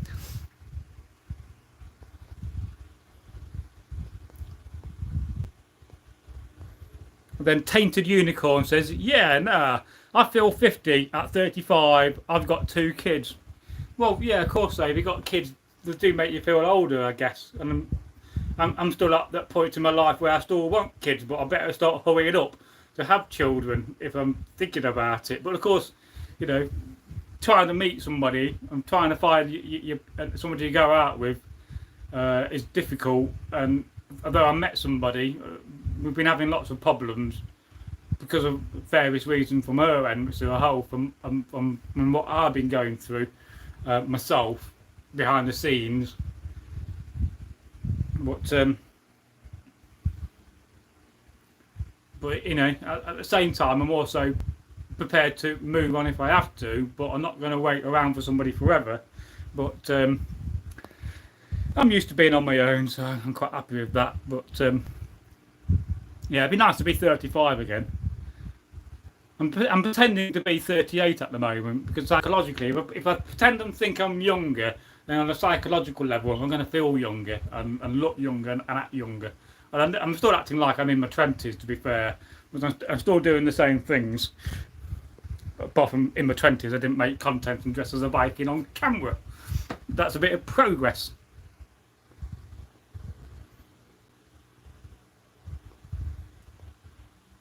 And then King Edward says they have hospitals in the Outer Hebrides, so good for getting prescriptions. Yeah, I mean, certainly you want that kind of a structure around you. So yeah, so perhaps I should have a look at the Hebrides. I mean, could you put up with living with... Well, my great-granddad was Scottish, so it would be like a bit going back. So perhaps, you know, if the Scottish people can put up with me, I was going to say whether the Scottish I could put up with the Scottish, but I think it would be them having to put up with me. But I like to sing songs in pubs, so I think they'd love me. So it's a win-win. But then it'd be quite nice to go and live on the Orkney Islands or Shetland. I imagine that's a nice lifestyle, because it sure looks like a lovely place. And then King Edward says, I've always wanted to go to America. Well, it's a wonderful place to go to, but when I went to America, I went to take part in battle reenactments. The first one was the Battle of Chattanooga.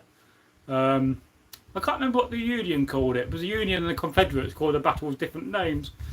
Of course, it's famous for the Chattanooga choo-choo, choo-choo. And of course, also famous for an incident in the American Civil War when some Union sympathisers went and stole a train called the General, which was a famous movie by it was it Charlie Chaplin? Or was it one of the other? Was it Art Lloyd? One of the silent people from the silent movie days made a movie called The General based on that story. And of course, if you go to Chattanooga, you'll actually see that train, the General.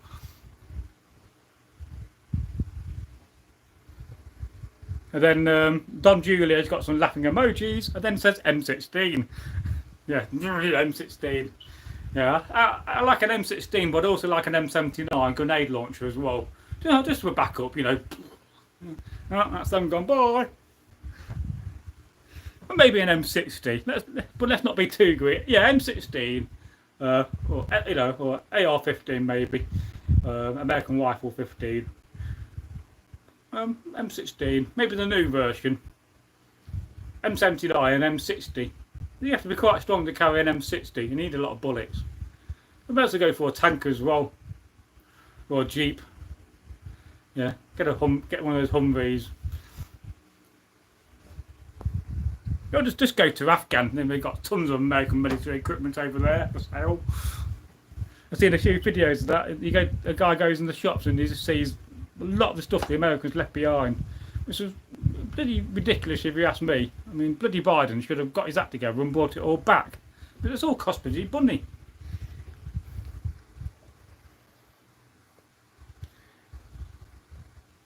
And then King Edward says, Orkney and Shetland Islands are another place I want to visit to see the Viking Festival there. Well, same here as well. That looks quite cool. And then Tainted Unicorn says, all right, Braggy, I need to go to bed. With that, the 2 kids and such, feeding the tortoise too. Thanks for the chat, Roy. You're always welcome, my friend. And I'll be going shortly because I don't want to be up for 3.5 hours like last night. And I need to relax a bit more, and I need a cup of tea, so I'll be going very shortly myself. I was only planning to do an hour, but because you got lovely comments, I thought I'd say a little bit longer. So, and Don Julio says, good night, friend. So that's a lovely good night from America, from Don Julio. He's a really nice guy, and one of the fans of the channel. We did have a bit of sad news last night. When I went off, did my live stream, I was looking on my phone on Instagram, because we used to have a guy on the channel called Andre Linarge, and I've not seen him for a long time, and we both follow each other on Instagram. So I only realised last night that he passed away in March, so I did put a bit of remembrance on the community page about him, and so far today I've not done one of my funny community posts to get you to capture things. I may do one of that after this video, so at least we'll remember, you know, Andre or Andy. You see a little tribute I put on the community page, and he'll be much missed. But I know I was reading one of his comments where he was talking about the fact that, you know, he's in hospital all the time, lying on his back, and he prefers to be dead and to die. And well, he's got his wish, hasn't he? And you know, at least he's no longer in pain, and he was a believer in the old ways. So hopefully, you know, he's gone to Valhalla, and he'll be there with Egil and all the other friends and people we know we've lost, and we won't forget him on the channel. And of course, his YouTube won't disappear, so his comments will be there as well for posterity. But that's a little bit sad. But I kind of realised quite a while back that I've always known he wasn't very well. So I kind of gathered a few months back that he's passed away or something like that's happened, and his son Jack. And I kind of missed the comment because I left a comment saying, you know, are you okay? Not heard from you. And then I went to check. I don't know. I just randomly looked on the comment thread, and I just saw a message from his son. And you know, his son said that, you know, he loved the channel, and you know, he was always thankful for the friendship we had with us. So he will be missed by all, and it's a bit of a sad way to end the live stream. But I think it's important that we remember the people. And it's not the first person on the channel who's passed away, because first of all, we lost my old friend Thorwolf, known on YouTube as Tecto Sagos. He died of in the pandemic.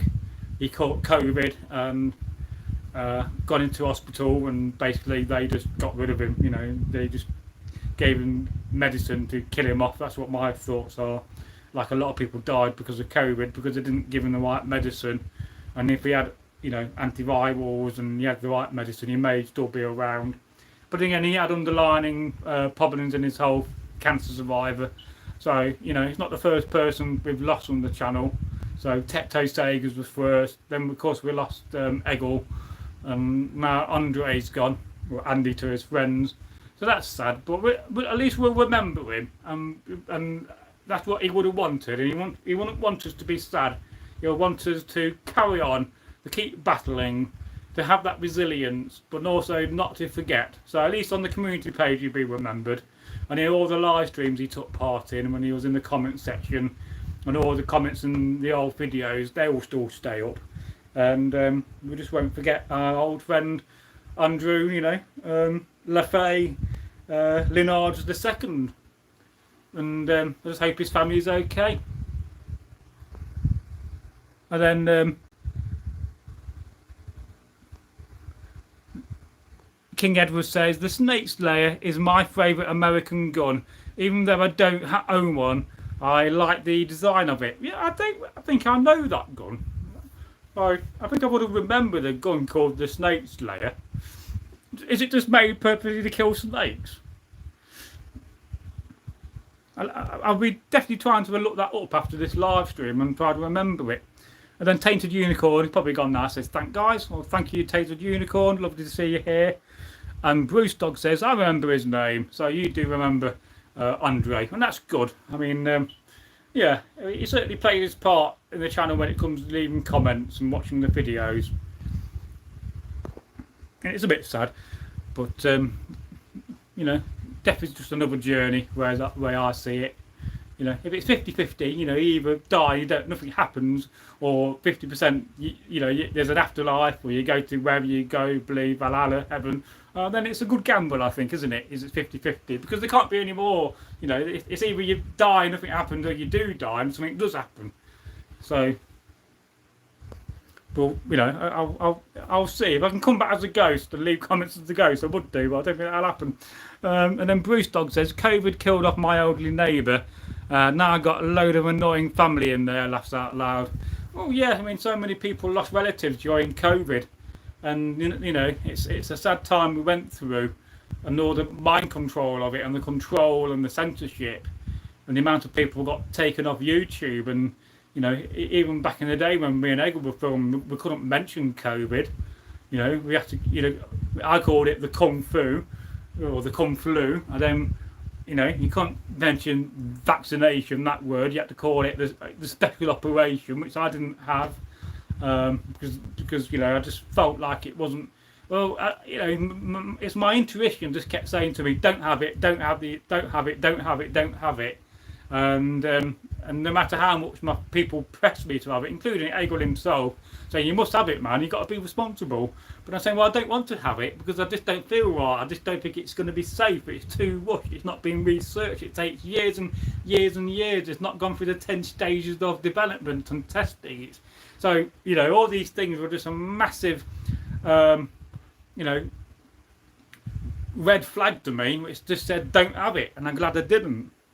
And of course, we got ridiculed, the people that were the anti. No, not exactly. I wasn't an anti-vaxxer because you know, on the one hand, I thought, well, elderly people, if you're over 80 or something, you probably need to have the vaccine, or you're in a very vulnerable situation with your health. But the majority of people didn't need to have it. You know, it's proven the fact that getting COVID is far better than the vaccine. It gives you resilience. So you know, but the whole entire story and the whole entire thing is that. And then King Edward says, I've watched an American YouTuber testing the gun out. Yeah, I'm going to have to look at that gun. Let me just, the Snake Slayer. I'm going to have to remember that. But I'm going to write it down in my little book. I want to check this gun out now.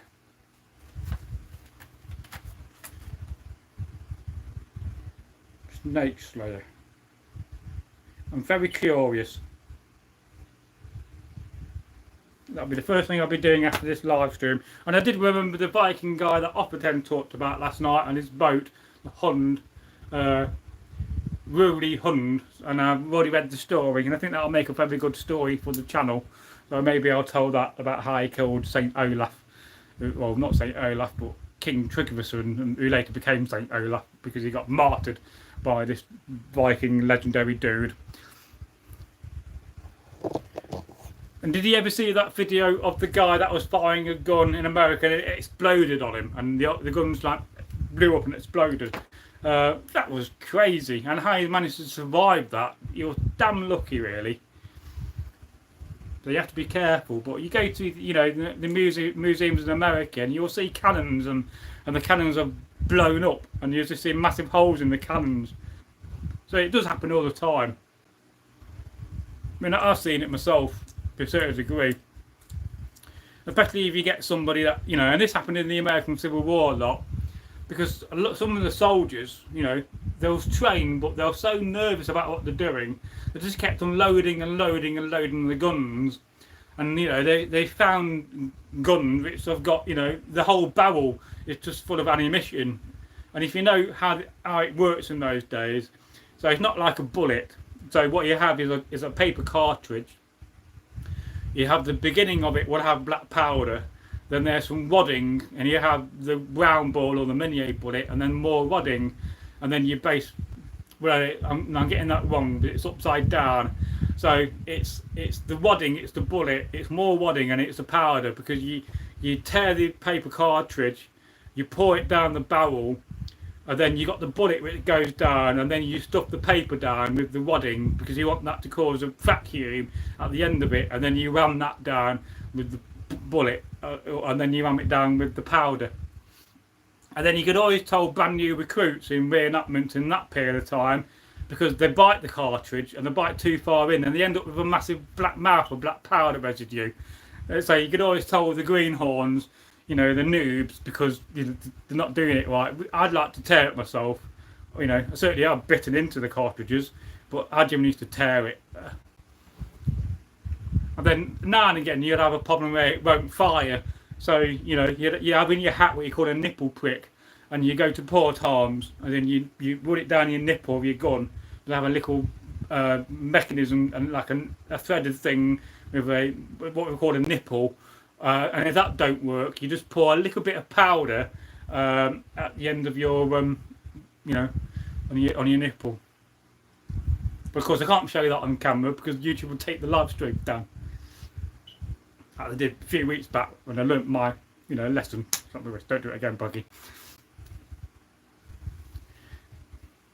But you know, and it is worrying that, you know, if you can't show a gun on live stream, what if we get to the stage when they start saying you're not allowed to show a sword on a live stream? I mean, I'm screwed, you know. But hopefully that will never happen.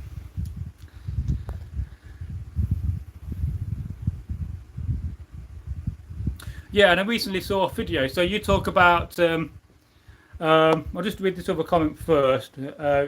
You had to have the vaccine to be able to travel back then during the COVID when it was safe to travel. Well, I didn't have to travel. So I literally, from the day when you couldn't travel, all the way through the next 2.5 years, I didn't really leave the house, apart from a little bit after the first 4 or 5 months when all the restaurants opened up, and Sunak did the old, you know, half price on the meal. I went out a little bit.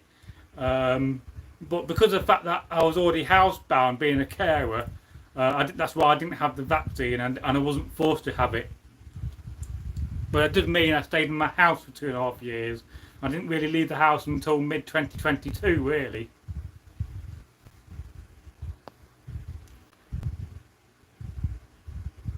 And then Bruce Dog says, what gets me is how they don't seem to be worried about ricochets. Yeah, well, I'll just talk about that. I saw a video from a guy on TikTok talking about ricochets, and he was talking about the fact that you need to be very careful because they was aiming at a target one time, and the bullet bounced back and went flying past their heads where they was shooting from. So you certainly need to be very careful of the ricochets, and that was because the target they was using was very battered and been shot too many times. So if you've got a mild steel target, you got to replace them on a regular basis, because if you hit a place that's been hit, that can cause the ricochet, and then your bullet bounces off and comes flying back.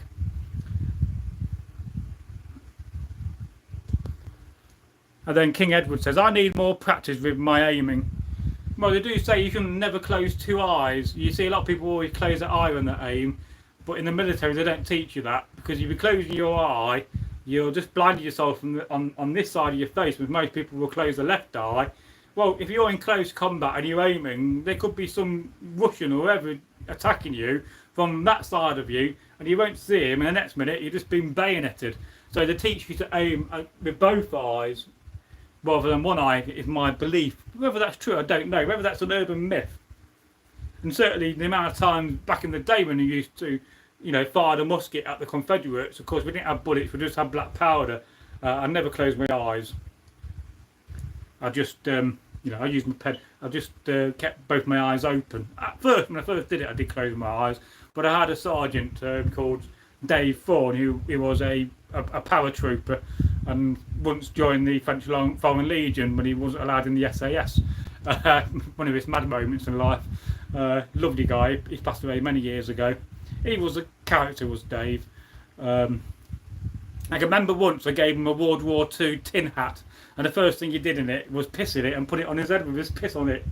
I mean, that's Dave all over. That was just this crazy individual.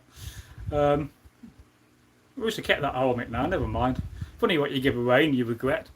Although I do have a World War II helmet downstairs by chance, and perhaps I could compare it to a Viking helmet in a video. What do you reckon? that might make a very interesting video. Well, anyway, on this point, I'm going to say goodbye in a couple of minutes. We'll get to the 2-hour mark. Another 7 minutes of me, and then I'm going to this time insist that I go because I need to rest a bit. I was up late last night. I really need to do a bit of tidying up and have a cup of tea. I might have a glass of milkshake. I love my milkshake. I've got too much milk in at the moment. And maybe have a glass of milk. Well, maybe just milk in it. So maybe a glass of water.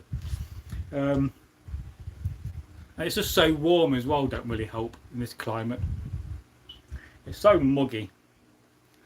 I hate when it's muggy at night. I mean, you can't sleep. And I've still got my winter duvet on my bed, to be fair. It generally never comes off this summer. I get to the point in the summer when it comes off and then it gets to water, I put it back on again.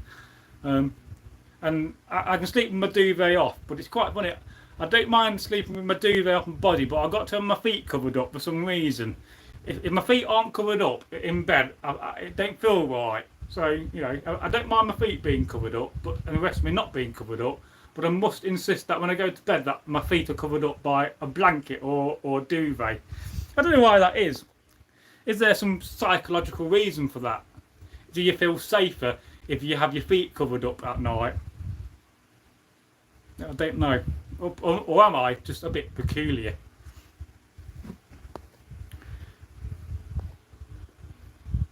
And then King Edward says the Celts drunk a lot of milk. Well, yes, you know, the Celts did drink a lot of milk, but milk is very good for you, especially when I go for these fasting periods or I'm not eating so much. I do drink a lot of milk, and milk is, you know, like a liquid food, isn't it? But I do love my milk. I love a glass of cold milk, even though I've got a bit of toothache and it can be a bit too cold at times. And I really need to get to a dentist and have it sorted out permanently. I'm just coping with it. And then Bruce Dog says, I think my neighbour sleeps downstairs when it's hot, so I wake him up letting my dogs out at night because he goes to sleep at like 9 PM, laughs out loud. Well, that's your neighbour's fault if he goes to bed at 9 o'clock. We don't live in the old time when you have to go to bed at sunset. I mean, it's a bit early, but some people do. But then again, I've been in that situation when my sleep pattern is so, you know, especially when I came in from my dad, you know, my dad used to go to bed at 4 or 5 in the afternoon, and I'll be going to sleep at 6 o'clock at night because I'm just tired. And then I would wake up at 1 or 2 in the morning and start my day. So I've done that so much.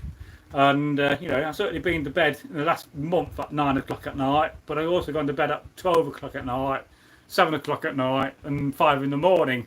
So it just goes round a circle, and hopefully soon I'll be on the morning shift again in my sleep pattern, where I'll be waking up at 3 in the morning or 4 o'clock, and those are my favourite times to wake up. I'm just not disciplined enough to go to bed, and if I go to bed at, you know, 7 or 8 o'clock or 9 o'clock, I'm not going to sleep unless I'm tired, and then I'm just lying there for 3-4 hours or 5 hours trying to get to sleep, and I think to myself that's a waste of time because I could be doing something. So I just go to bed when I'm tired, but my sleep pattern just varies all the time. It's very, I find it so difficult to regulate my sleep, because it would be lovely just to have. And my dad used to say to me, you know, he said, you know, don't forget, son, you know, if you get an hour before 12 is an hour in return. So if you go to bed at 11 o'clock or go to sleep by 11, you get an hour back in your sleep. This is a good old saying, but I just can't regulate my body clock and my sleep pattern to go to bed at 10:30 and fall asleep at 11 o'clock and wake up at 5 or 6 in the morning. I just can't, no matter what I try, no matter what I do, I just can't regulate my sleep. So I just sleep when I need to sleep. And some nights I get longer sleep, some nights I don't get enough sleep, and then I have to wake myself up more with coffee the next day. Not too late in the day, because I don't, if I have too much coffee, that can also affect my sleep, because then I'll be too wide awake all day, and I'm too wide awake in the evening, and then that can cause unbalance. And then being a content creator, you're constantly thinking about content. So if I can't sleep, I look at my phone and think, well, I'll make a new thumbnail, I'll update this title, or maybe reply to you know, comments. And then Brad says, just wear socks. Yeah, and I sometimes do wear socks in bed, but even if I'm wearing socks in bed, I've still got to cover my feet up with a duvet or a blanket or a sheet and a blanket. So that doesn't quite give me that same feeling, and I think it's the heaviness of having my feet covered rather than having something on my feet. And I normally have separate socks for sleeping in bed rather than my daytime socks. I'll have a new pair of socks called my bed socks, and I just wear them in bed. Not all the time, but especially in winter, it's quite nice. But that's just me. But then again, also when I say that, if I'm having the covers up, I like to have my covers up to my shoulder, and I don't like having my shoulders uncovered. And also, I don't like not wearing a long sleeve shirt. If I got a short sleeve t-shirt on, I don't like it because I can feel my arms. So I like to have a long. I couldn't wear this in bed because it goes up to here, not long enough. So I also like and love a long sleeve t-shirt to wear in bed. And luckily, because I've been dumpster diving, and I've had that many clothes from charity bins that have just been thrown out by charities, and I've had a lot of them are brand new. So I'm not short of. It's a bit of a pun, isn't it? I'm not short on long sleeve t-shirts. And then Bruce Dog says, do you own a bike, Braggy? Well, are you on about a motorbike or push bike? I do have a mountain bike which I took out of a skip from a German family. It's called a Vulcan. It's a really good bike actually, but the back tyre is flat. I need to sort that out. I've not ridden a bike for years. I had a bike and I think I left it in town, or left it at a friend and he sold it behind my back. But and just where I am, there's a load of woods where they got all these mountain biking tracks, and I found certainly enough. I got enough, helmets I found while going for charity bins. So I got a helmet, so perhaps I'll get my bike out, get my tyre sorted, repair the puncture. I'll take it round to my neighbour Mick, and he'll help. And then I can start riding the bike. But I do a lot of walking. But yeah,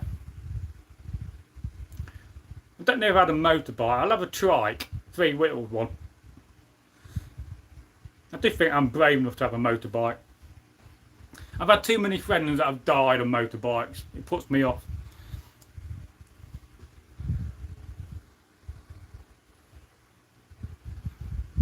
And then Bruce Dog says, I was thinking if you went on a ride, it would make you feel more tired to sleep. I've been cycling myself this summer. Well, yeah, I could definitely try that, but it's not always physical tiredness I get, because my brain isn't tired. So I have one of these brains which I go to bed at, and often, when I was working full time and working 2 jobs in the daytime last year, I was physically knackered, but my brain wasn't knackered. My brain was too active, even though my body was saying, "Oh, I need sleep." My body was saying, "I'm tired, I'm knackered," but my brain wouldn't let my body. My brain would not stop thinking. So it's often my brain's not tired. But yeah, I think that's a good. And I've been thinking about, perhaps I should get up every morning and just go for a walk. Start having a walk every day, stretching those legs, perhaps. Perhaps putting that first and not thinking about content first. Or perhaps just edit a load of videos and get a load of videos in hand and start doing that a bit more. But I just don't have enough time in the day to do everything. But yeah. But of course, if I start going for walks, it's going to end up me going to a local pub, isn't it? The Hollybush, which I could walk. It's about an hour's walk away. Have a couple of pints, walk back. I could do that. It's a good 6 mile there and back, and then perhaps just explore some of the countryside around here. I quite fancy doing that, but I'm just not disciplined enough. I talked about this in my latest mental health video about resilience. How I need more discipline in my life, and of course I've got to think about putting that out. Maybe I may put that out tomorrow. We'll see.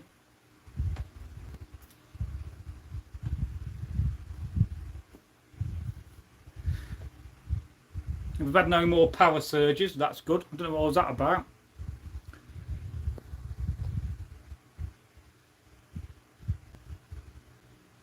And then Brad says, what's the best thing you got out of charity bin? Well, probably gold and silver. I got some World War II medals out of a charity bin. I got this really neat little aquarium thing where it spins around and all these little fishes. That's really neat. 19th century paintings. Got a few of them out of bins. Proper paintings from the 19th century. Last year I got 2 Picasso drawings out of a charity bin, proper drawings by Picasso. That's really good.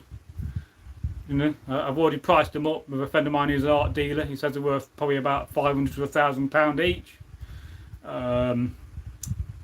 Yeah, so it's hard to narrow it down, but certainly, when you're finding gold rings and rings with diamonds in a charity bin, you think, well, that's amazing. And I also found a few like Viking things as well.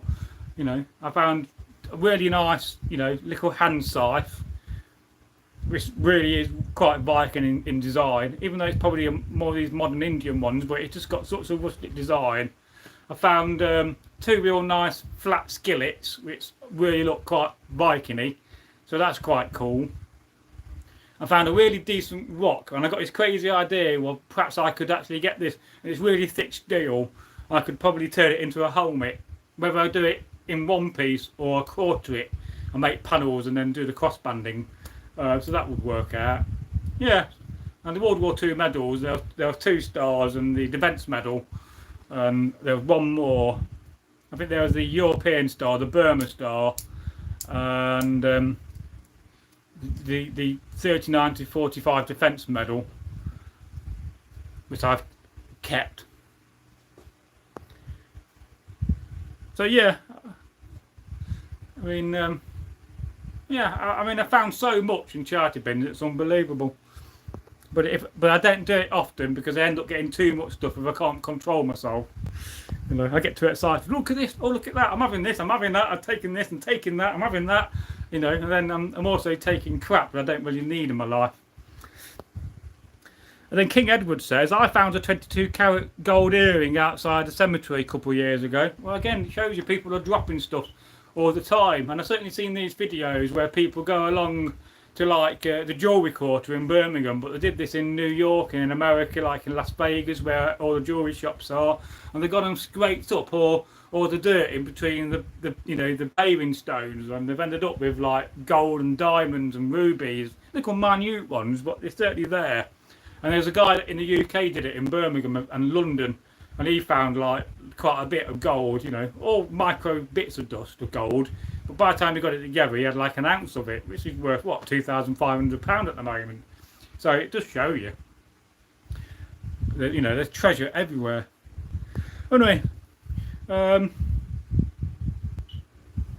then Brad says, what sort of charity bins are these? Well, these are the waste bins, which they throw their rubbish in. It's not the charity bins where they collect stuff. You can't take stuff out of that because that's stealing. But charities, all charities have a waste bin, or sometimes they have 2, or sometimes they have a massive skip, and then they just throw stuff in the bins. And it's pretty shocking to see what charities actually throw away.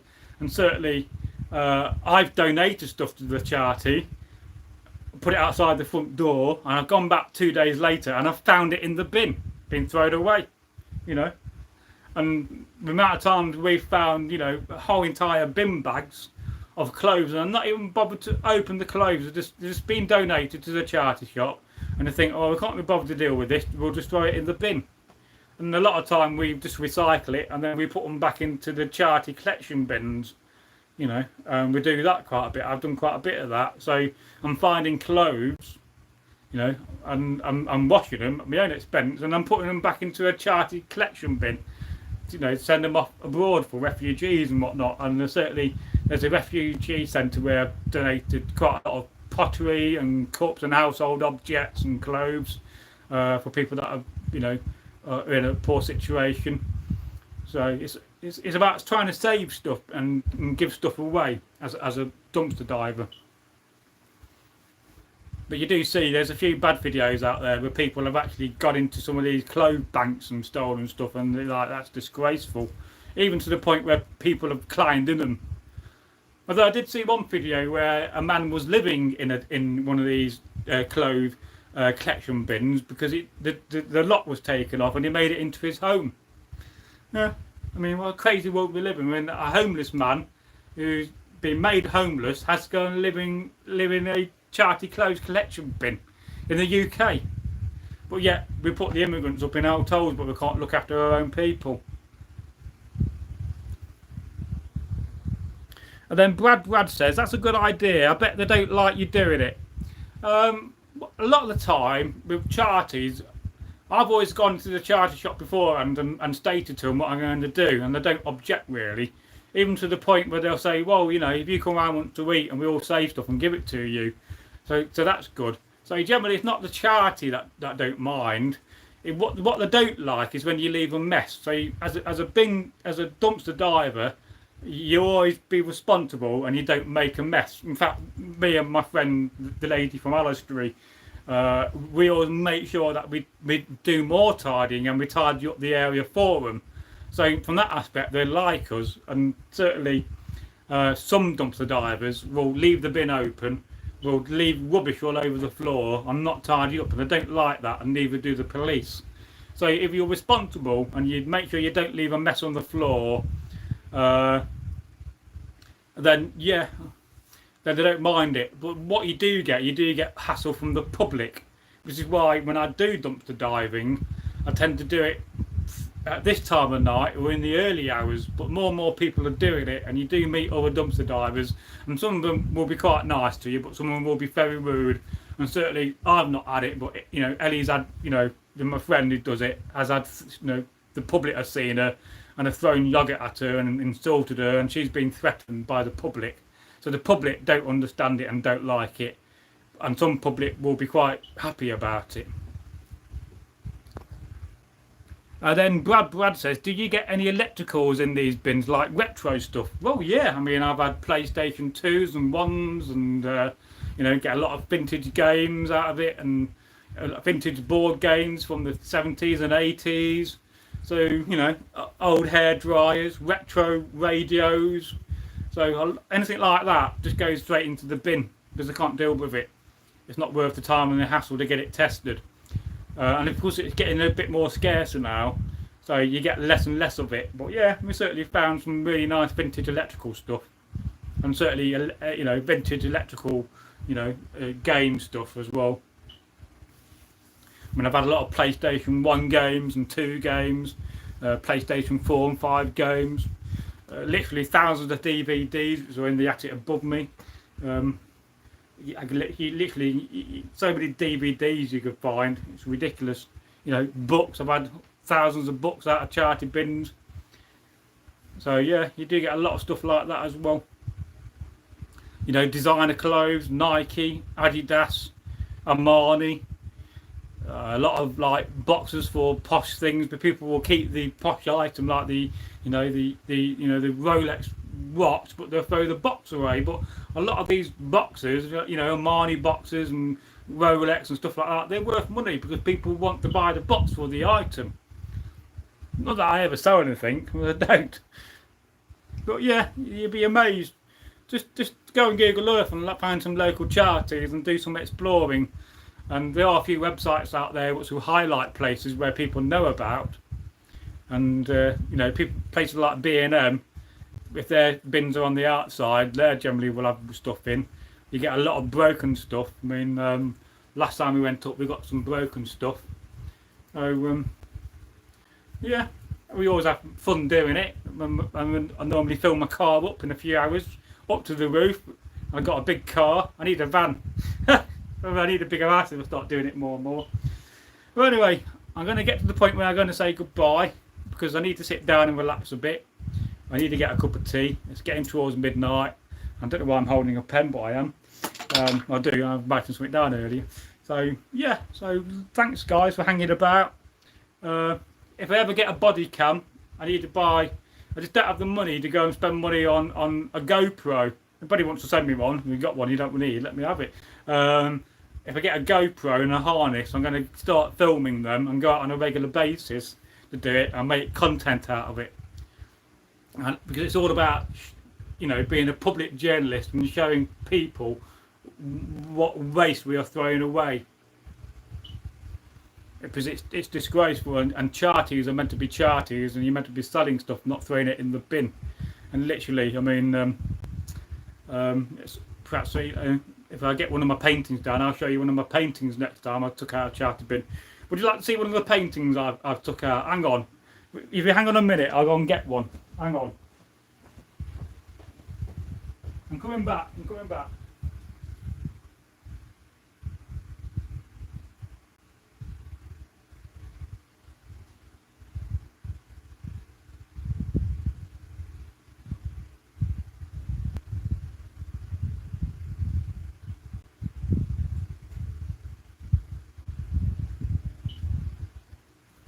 Right, I'm coming back.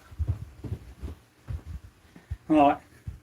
So so here then is a painting from the 19th century. It's an oil canvas. And it's a proper painting. Took out of a charity bin. And I sure you agree, that's not bad, is it? But that's just been thrown away in a charity bin. And it's quite nice. These are little bits of repair here and there. But and it's by M. Paul. It's probably worth about £200-300. This is. It's not the most expensive paintings in the world, and it's got quite a nice back as well. It's got no stickers where it's been in a show or anything. But to sure you agree, I found that for nothing in a charity bin, and that was beginning of the year. I was quite happy about that. So what do you reckon? I think that's well nice. It's not a bad painting either. You've got the trees nice. The clouds are a little bit weak, but you know, it's got a nice bit of, you know, structure to it. It leads you into the picture, which is nice on both sides. I do know quite a bit about painting, and then the trees have been done nice. And then I always check under a lens, because you could always tell a print because they'll have little round dots. But this is an actual oil painting, just been left in a charity bin.